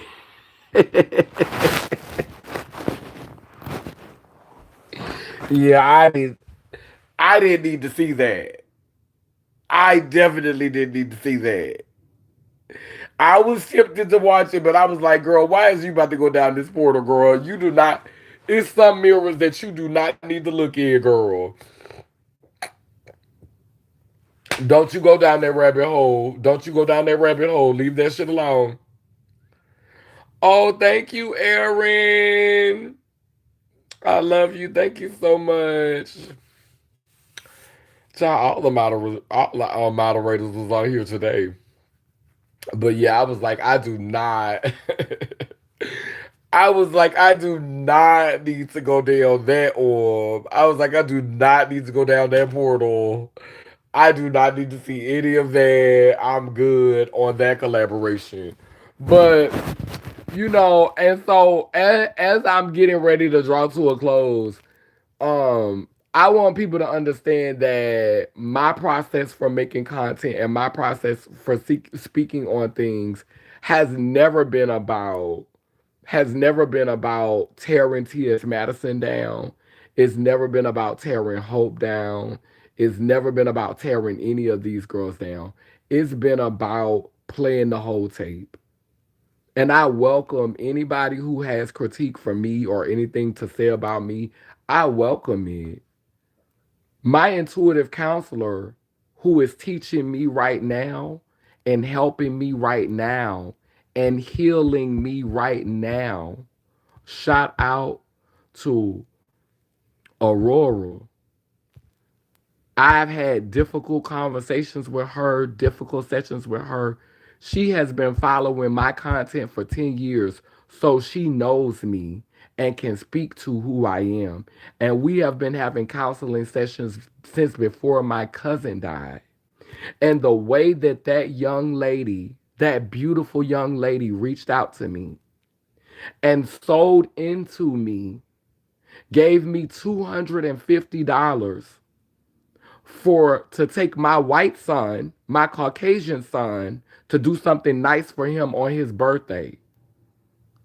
Then turned around and gave me another $150 just so that I can have some resources. Then turned around and paid for my Zoom chat for 1 year, which was another $175, and is giving me free counseling sessions that she could charge well over $100 a session for because she is amazing at what she does.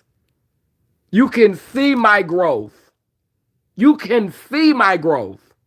You can see how I'm growing from having worked with this woman. And this woman sold into me, and this woman told me,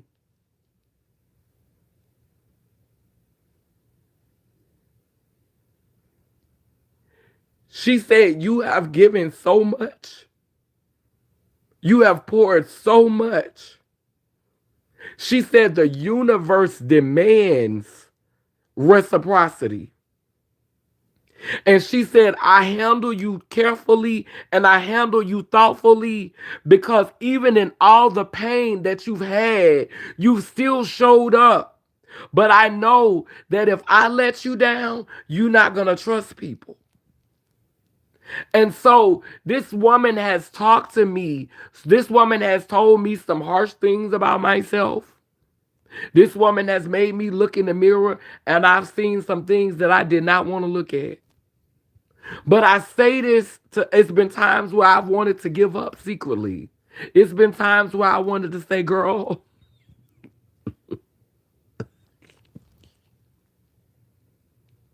I think I done had enough sessions, girl. But I've been having my sessions for 3 months. I've probably 4 months now. She says she only do it for 5 to 6 months as long as it's needed. But I think I've been seeing her for almost 4 months now. And I can see my growth. That's why I keep coming back. And she has been paying attention to me. So there's no way in the world y'all can sit up here and paint this narrative that I am not able to take critique. Yes, real shadow work. There's no way y'all can sit up here and give this critique that I am not willing to listen or that I'm a bitter person who's not growing. It's that none of you have, a lot of you, excuse me, because I'm not going to say none of you because I would be lying, because I do have people in my community who support me on this online community, and I have people who support me in real life, or who I know personally. So I'm not gonna fix my mouth to say that. But this person did not try to gaslight me. This person did not try to villainize me. Has sit and listen to me talk for 10, 11 years, can sing my old songs from years ago, can sing my old intros, and did not try to gaslight me, did not try to pretend that I don't have value, did not try to pretend that I don't have worth, did not try to pretend that my message and my teachings aren't powerful. I ain't gonna tell you about the things that she have prophesied for me, because you don't cast your pearls before swine. And I know that my team is on here, and I wouldn't mind sharing it with y'all, but I'm not finna put it out here on the internet like that. But she's already prophesied over me. And the platforms that you bitches got, the legacy that you bitches got, what she has spoken over me, I will not trade with none of y'all. What she saw for me, I would not trade. Not with damn bitch out there. I wouldn't trade my life for Madison. I wouldn't trade my life for Hope. I wouldn't trade my life for Diamonds. I wouldn't trade my life for Angelica. I wouldn't trade my life for near one of y'all's. And Pose was an amazing series. If y'all don't never do nothing else creatively in your life, Pose was the shit. And honestly, none of y'all should be struggling based off of this. Everybody who played in Pose should still be getting checks that should be able to sustain them. Everybody who was in Pose. Pose was a piece of art. Pose was up there with fucking Good Times, 227.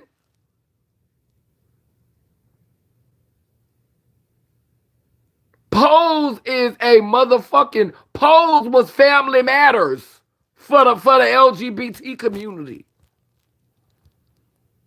TV shows that we still fucking watch. Golden Girls, bitch.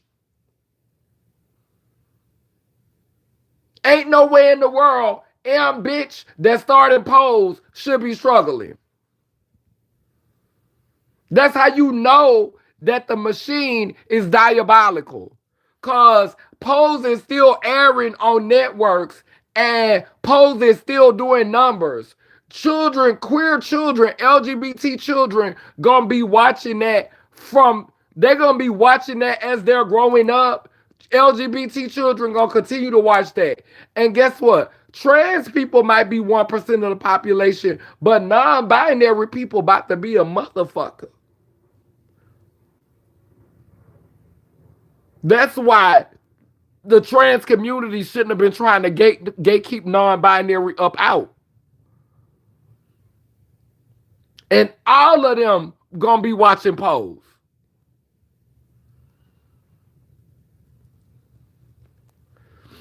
I ain't gonna take away. I think it's all whitewashed. Good Times was whitewashed. All the shows I named was whitewashed.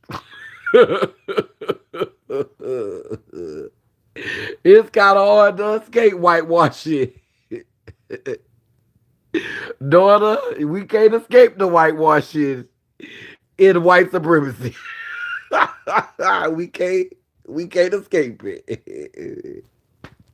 If you want it to be mainstream, if you if you try to put it in mainstream, they gotta run it through the whitewash first, bitch. Bitch, we got to baby. It's just about to be mainstream. Bitch, everybody gonna have access to this. We got to run this through the whitewash, bitch. We can't have it be too authentic. And let's be clear. Queer culture, like our culture is whitewashed.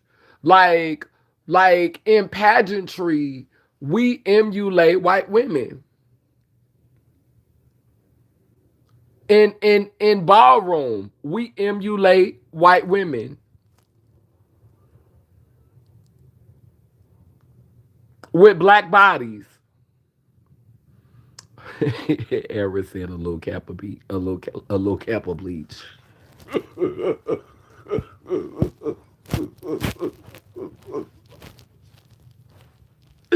A little cap of bleach. Maybe two or three caps of bleach.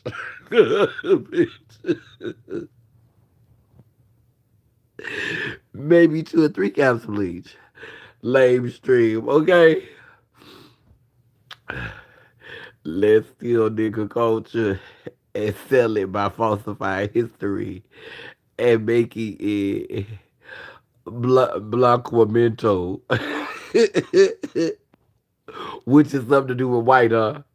It's gotta be converted through the mayo jar and introduced to white stream. Come on, it's gotta go through the mayo jar.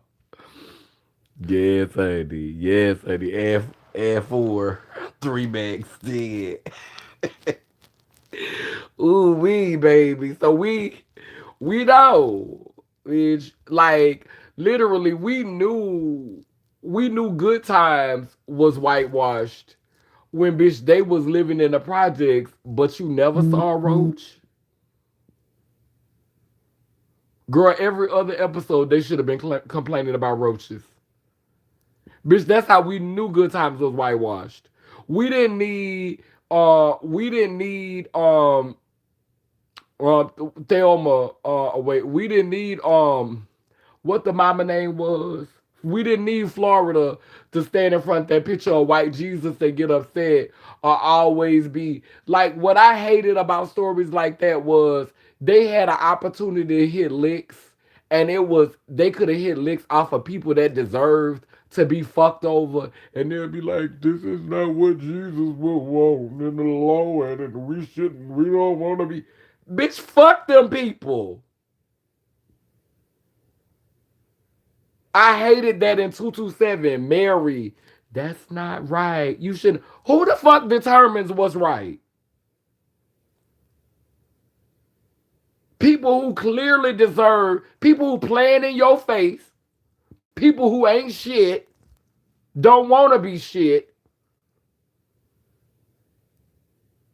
To me, that's whitewashing. When we shall overcome.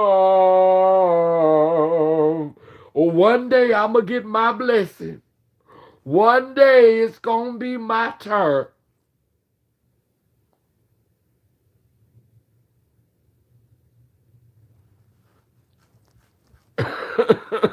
Fuck all that.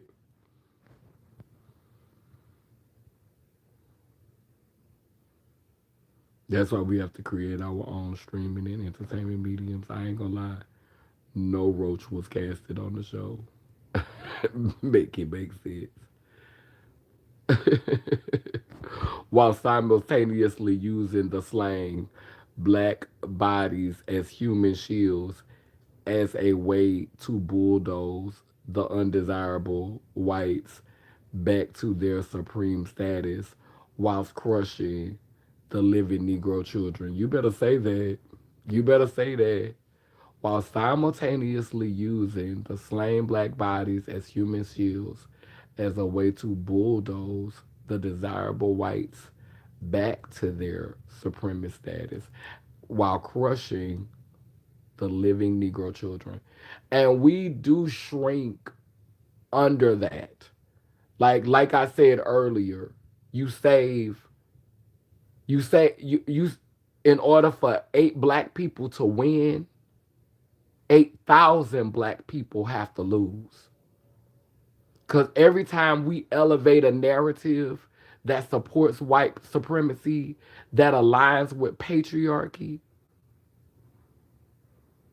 that aligns with all of these things, this anti indigeneity, that erases our culture and our history predating colonialism, our heritage predating colonialism. Every time we do that, every time 8 or 10 black people win, 8,000, hundreds of thousands of black people, melanin rich people lose. Because now the ideas of the directions that they can move in are now reduced to this buffoonery and, and pedigrees. Buffoonery, make me laugh, be the clown, or have a pedigree and be able to pontificate about bullshit.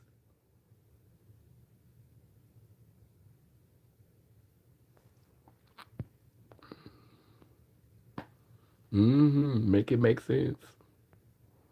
Not a single roach was casted. The shade, the shade, the shade. Fair is the mainstream bar standard. It's being the bigger person, vanilla narrative, while being disrespected and being played in your face. They hate when we bring up that word.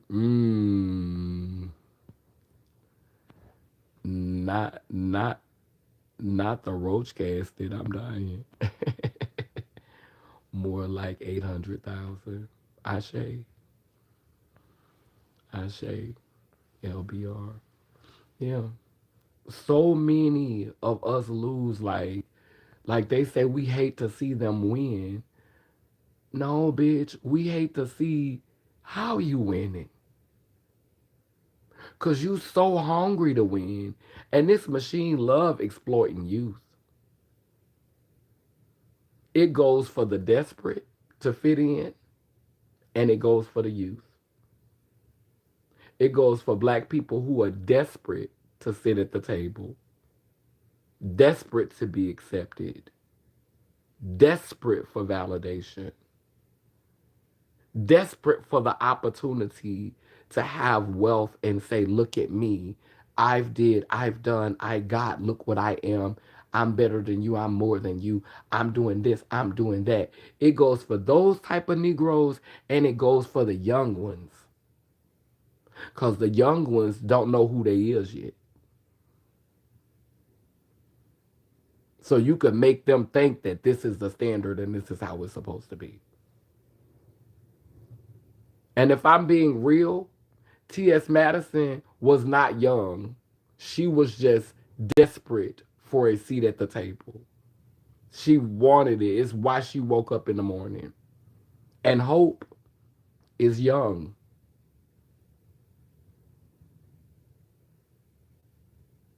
Hope's still young.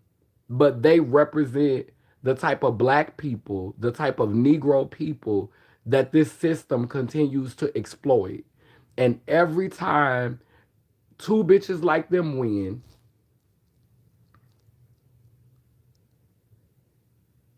20,000 bitches become lost.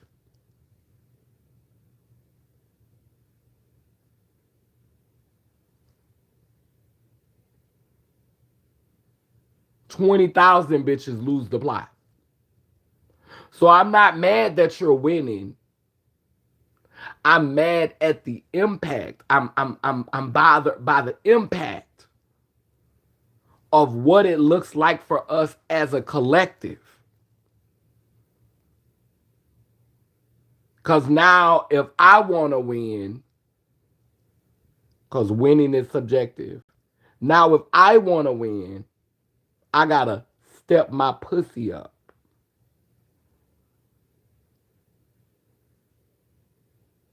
I got to put my tap dance shoes on, put me a straight wig on, get my nose done, get my teeth fixed, put on me some heels and makeup, and I gotta become a caricature of who I really am. I can only spout rhetoric that creates division and divisiveness, that promotes race baiting, or I gotta be the clown, the buffoon, and always say things rooted in ignorance to make people laugh with me and at me.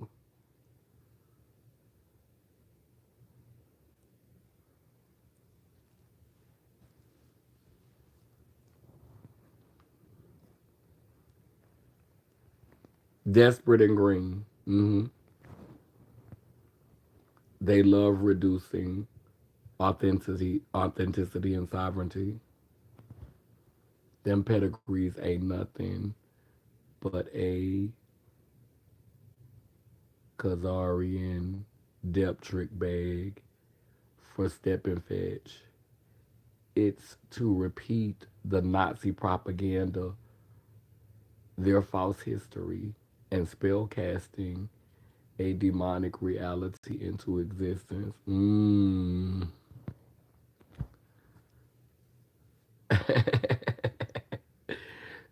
Yes, honey. The priestess be having us resonate, huh? Your messages are refreshing and bring resonance. Anandia, look, look and present the part and read the teleprompter well and be a good little nigga. Mm-hmm. And be a good Negro, thy good and faithful servant. And what I'm realizing more and more um, is that a lot of black people, a lot of the ones we call black, I'm thankful that we already seeing so much this first year into his administration. But a lot of black people are here for this. Baby, when I tell you, you have to understand black history, no tea, no shade. We always talking about our ancestors fought and died for this. Some of our ancestors, you have to realize, as the original beings, we are connected to everything. Okay? And all of our ancestors did not want colonialism. All of our ancestors did not want capitalism. All of our ancestors wasn't trying to live in the woods in teepees and run around naked with cloths on either. But some of them, like I saw somebody in the comment section of a video the other day say, y'all black people have to understand that when we was in Africa, we used to eat off the trees and it was warm. Um, our ancestors were here before slavery. And a lot of our ancestors were nomadic. They were nomadic beings. When it was they didn't have a that's why colonizers were able to come here and colonize the land, because our ancestors moved like nature. When it got too cold in one area, they started walking or they got on horses and they walked to where it was warmer and they settled there. And then when it became, then when the weather changed there, they moved again. They were stewards of the land. They were one with nature. So they moved with nature. And that's not for everybody. That path is not for everybody. But capitalism shouldn't be taking over everything either. We should still respect the traditions of the ancestors and make room for the stewards to be able to move through the land as they need to. Capitalism and big business should not be taking over everything.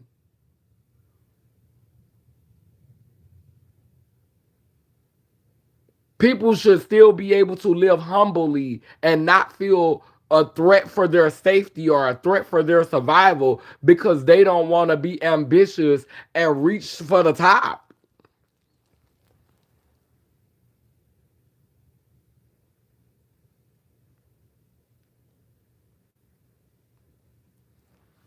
So I'm just ready for us to center something else. I'm not saying that nothing else can exist. I'm not saying that everybody can't maneuver and have the things that they want, but I'm just ready to live in a world that centers something besides this bullshit.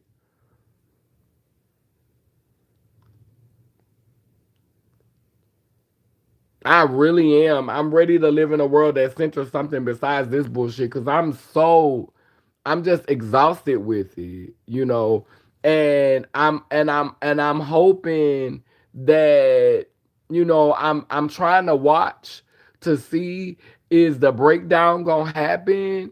But right now the girls is on some doubling down stuff, and it's gonna take some seriously hard whacks upside the head for the girls. The girls is hard headed. The community is hard headed.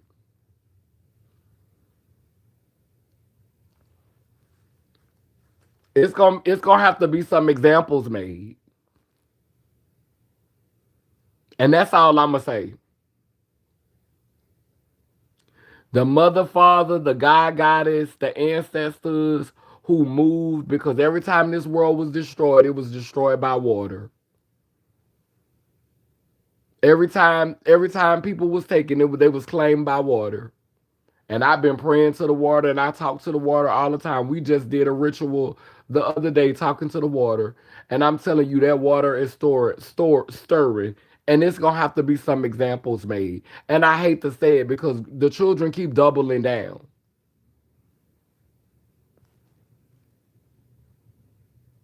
You know what the old folks say, you make your bed, you sleep in it.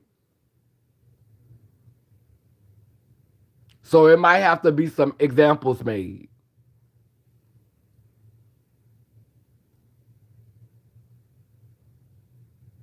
in order for us to really see that this not the way. Feeding into the bullshit and feeding into the shenanigans is not the way. Doubling down on the drama just so you could get a check. Just so Massa could give you some extra scraps. Just so you ain't gotta share your cornbread.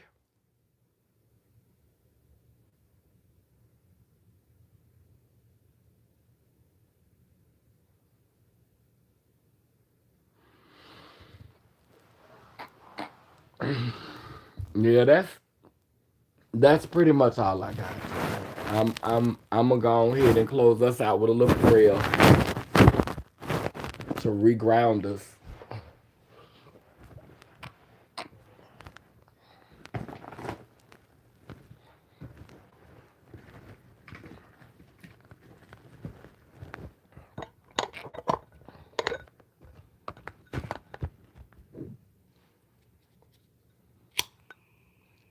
Past, present, future.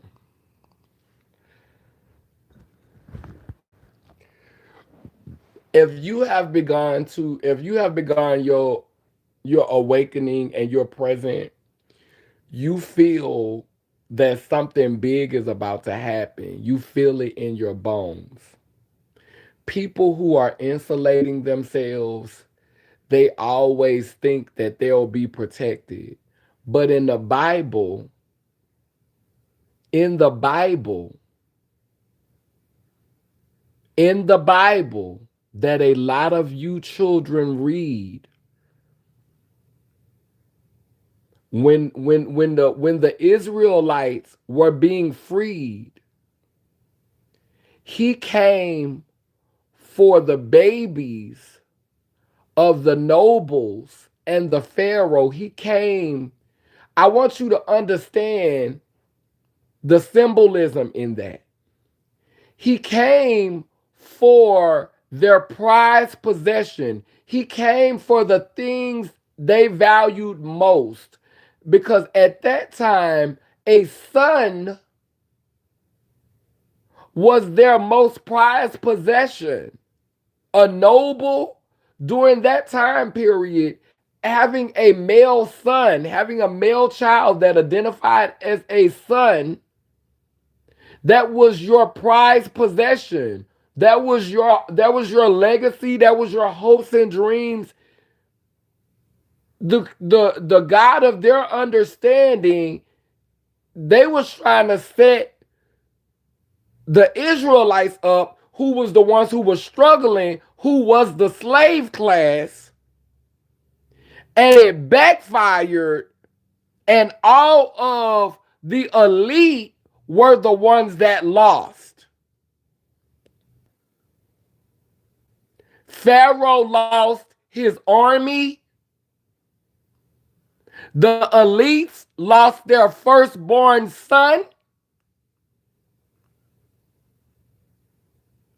So you think that your wealth is going to save you from karmic debt, but it's not.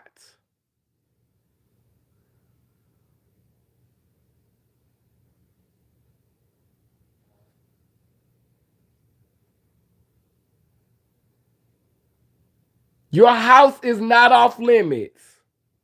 Pharaoh could not even avoid, with all the magicians, the wizards, the soothsayers, the prophets, all that he had around him. He lost his whole army and his firstborn son. He lost the heir to his throne.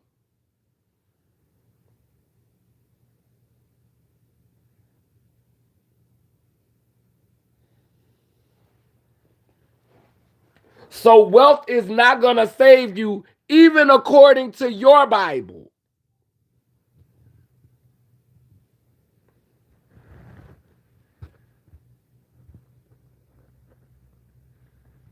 Wholeness is restoring. They will try to hide in the mountains. Ain't no place to hide though. This the life we needed. This most definitely a sign of going back to your indigenous roots. I dream of going back to Guyanese, part of the Amazon basin, to never be seen or heard from again.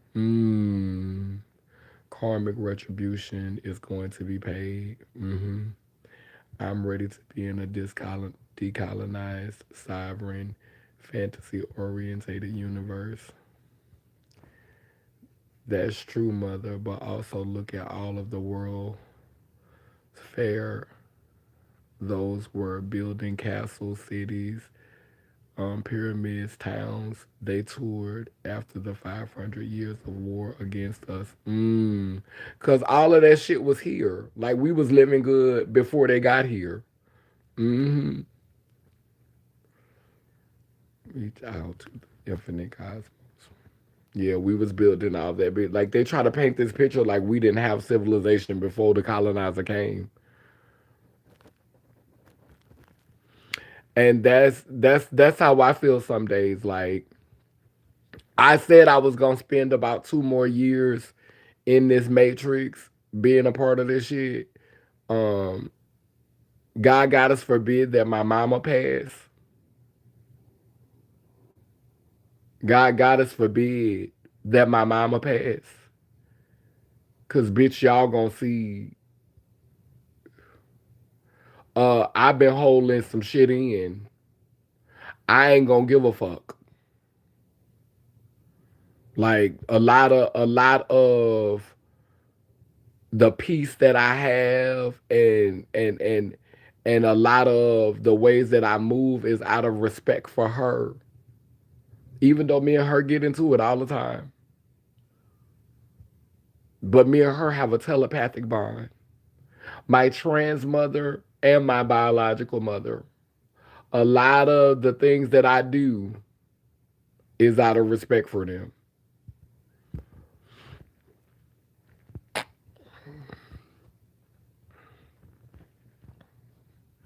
The giants over the stone, the giants over there are gone scared the fuck out of them, Fatima. They can't hide materialism when I say them. We lived in royalty before they came. Ashe. So the candle is lit. This is the purple candle of awareness, representing the past, the present, and the future. As I blow out this candle on the physical plane, it grows with intensity on the spiritual plane, preparing us for times that are now. I want to give thanks to the mother. I want to give thanks to the father. I want to give thanks to the being that does not have labels, that does not have titles, that does not have names, that just exist. The being has been called the pleroma. I want to give thanks to the the the aeons, the primordial spirits. I want to give thanks to the elements, earth, air, fire, water. I want to give thanks to my spiritual siblings, my mirrors. I want to give thanks to the storm. I want to give thanks to the deities who guide us through grief and suffering. I want to give thanks to the beings who give us wisdom and clarity, Sophia. I just want to honor you. I just want to celebrate you.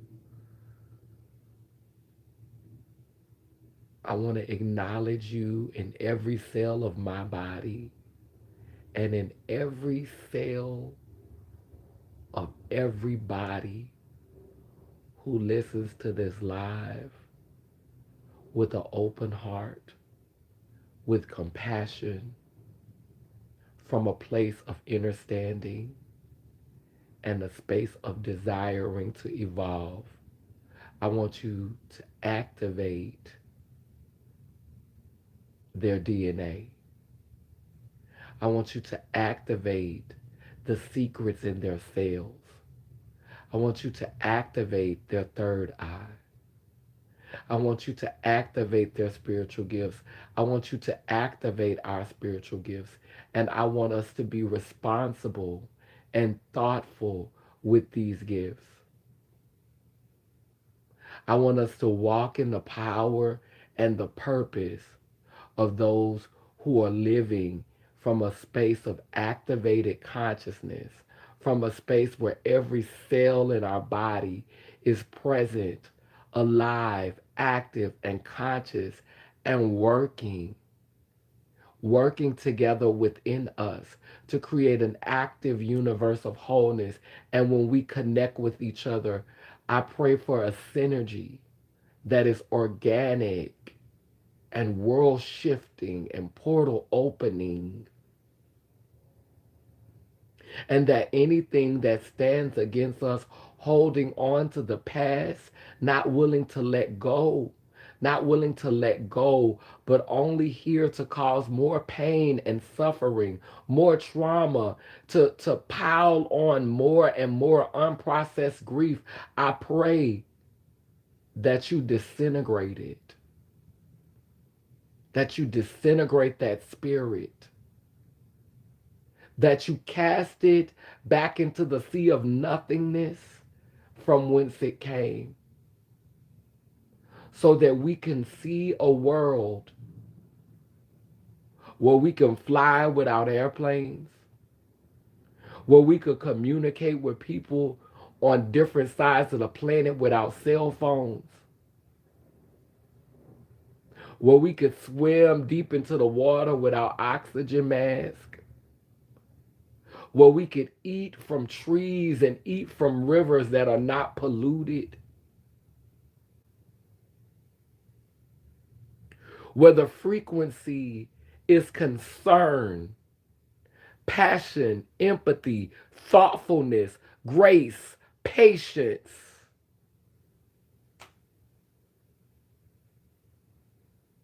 purpose, where we are all working, doing our part,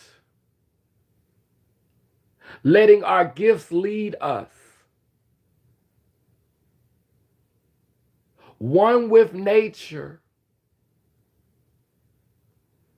not in conflict with nature, in such a place of peace where we could talk to the mosquitoes and say, not today. Where we could talk to the flies and talk to the gnats and talk to the bugs and say, not today. Where if we standing in the sun and the sun is too bright, a tree will get up out of the ground and walk over to us and cover us with shade. My God is God today.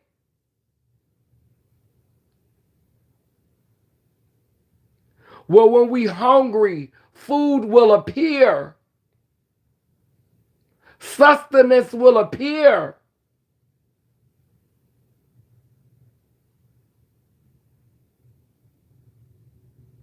Not tricksters, not con artists, not code switching community members, but loyal, 10 toes down, ride or die community who is not trying to profit off of your suffering or exploit your suffering or lust over you, but genuinely have a soul connection with you. I pray for this reality. I pray for that portal to open. I pray for the ancient mothers, the ancient dragons, the infinite ones, the primordial beings to hear my cry. To hear the cries of our ancestors who are moaning from their prisons and their graves and their shackles. The ancestors who were erased and unheard.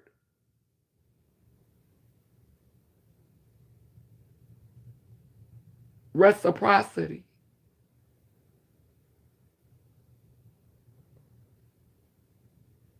I pray that capitalism is replaced with kindness.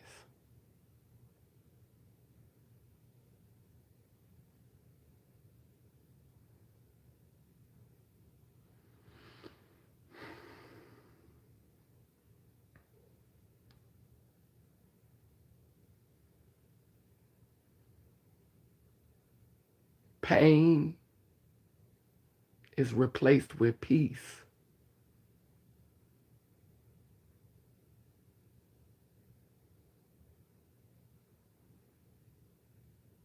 And sorrow becomes a song that connects us all together, singing at a vibration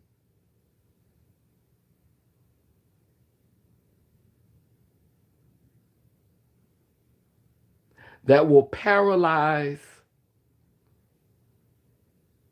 every toxic thing that is working against the incantation I am praying and speaking right now.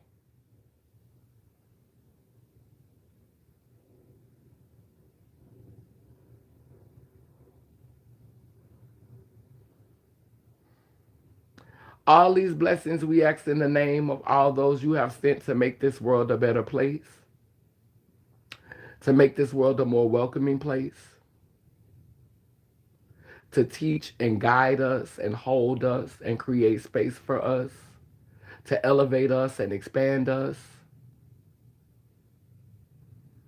to share with us beautiful art.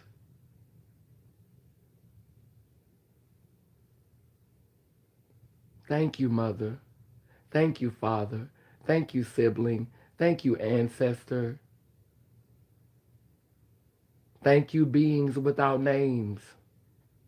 Thank you, elements. Thank you, energy. Thank you, synergy. Thank you, frequency. Thank you, flesh. Thank you, bone. Thank you, blood. Thank you, animals. Thank you. Thank you. Thank you, everything that has sustained us in this reality. We thank you. And we understand the karma that is coming. And we will continue to make amends and do our part to open a portal and create a shift and to prepare future generations who will still be standing and who will be birthed into that reality after the smoke clears and the dust settles from what is to come.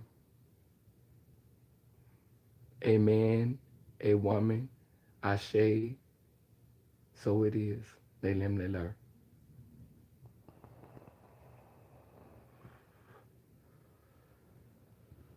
Ah, I love y'all.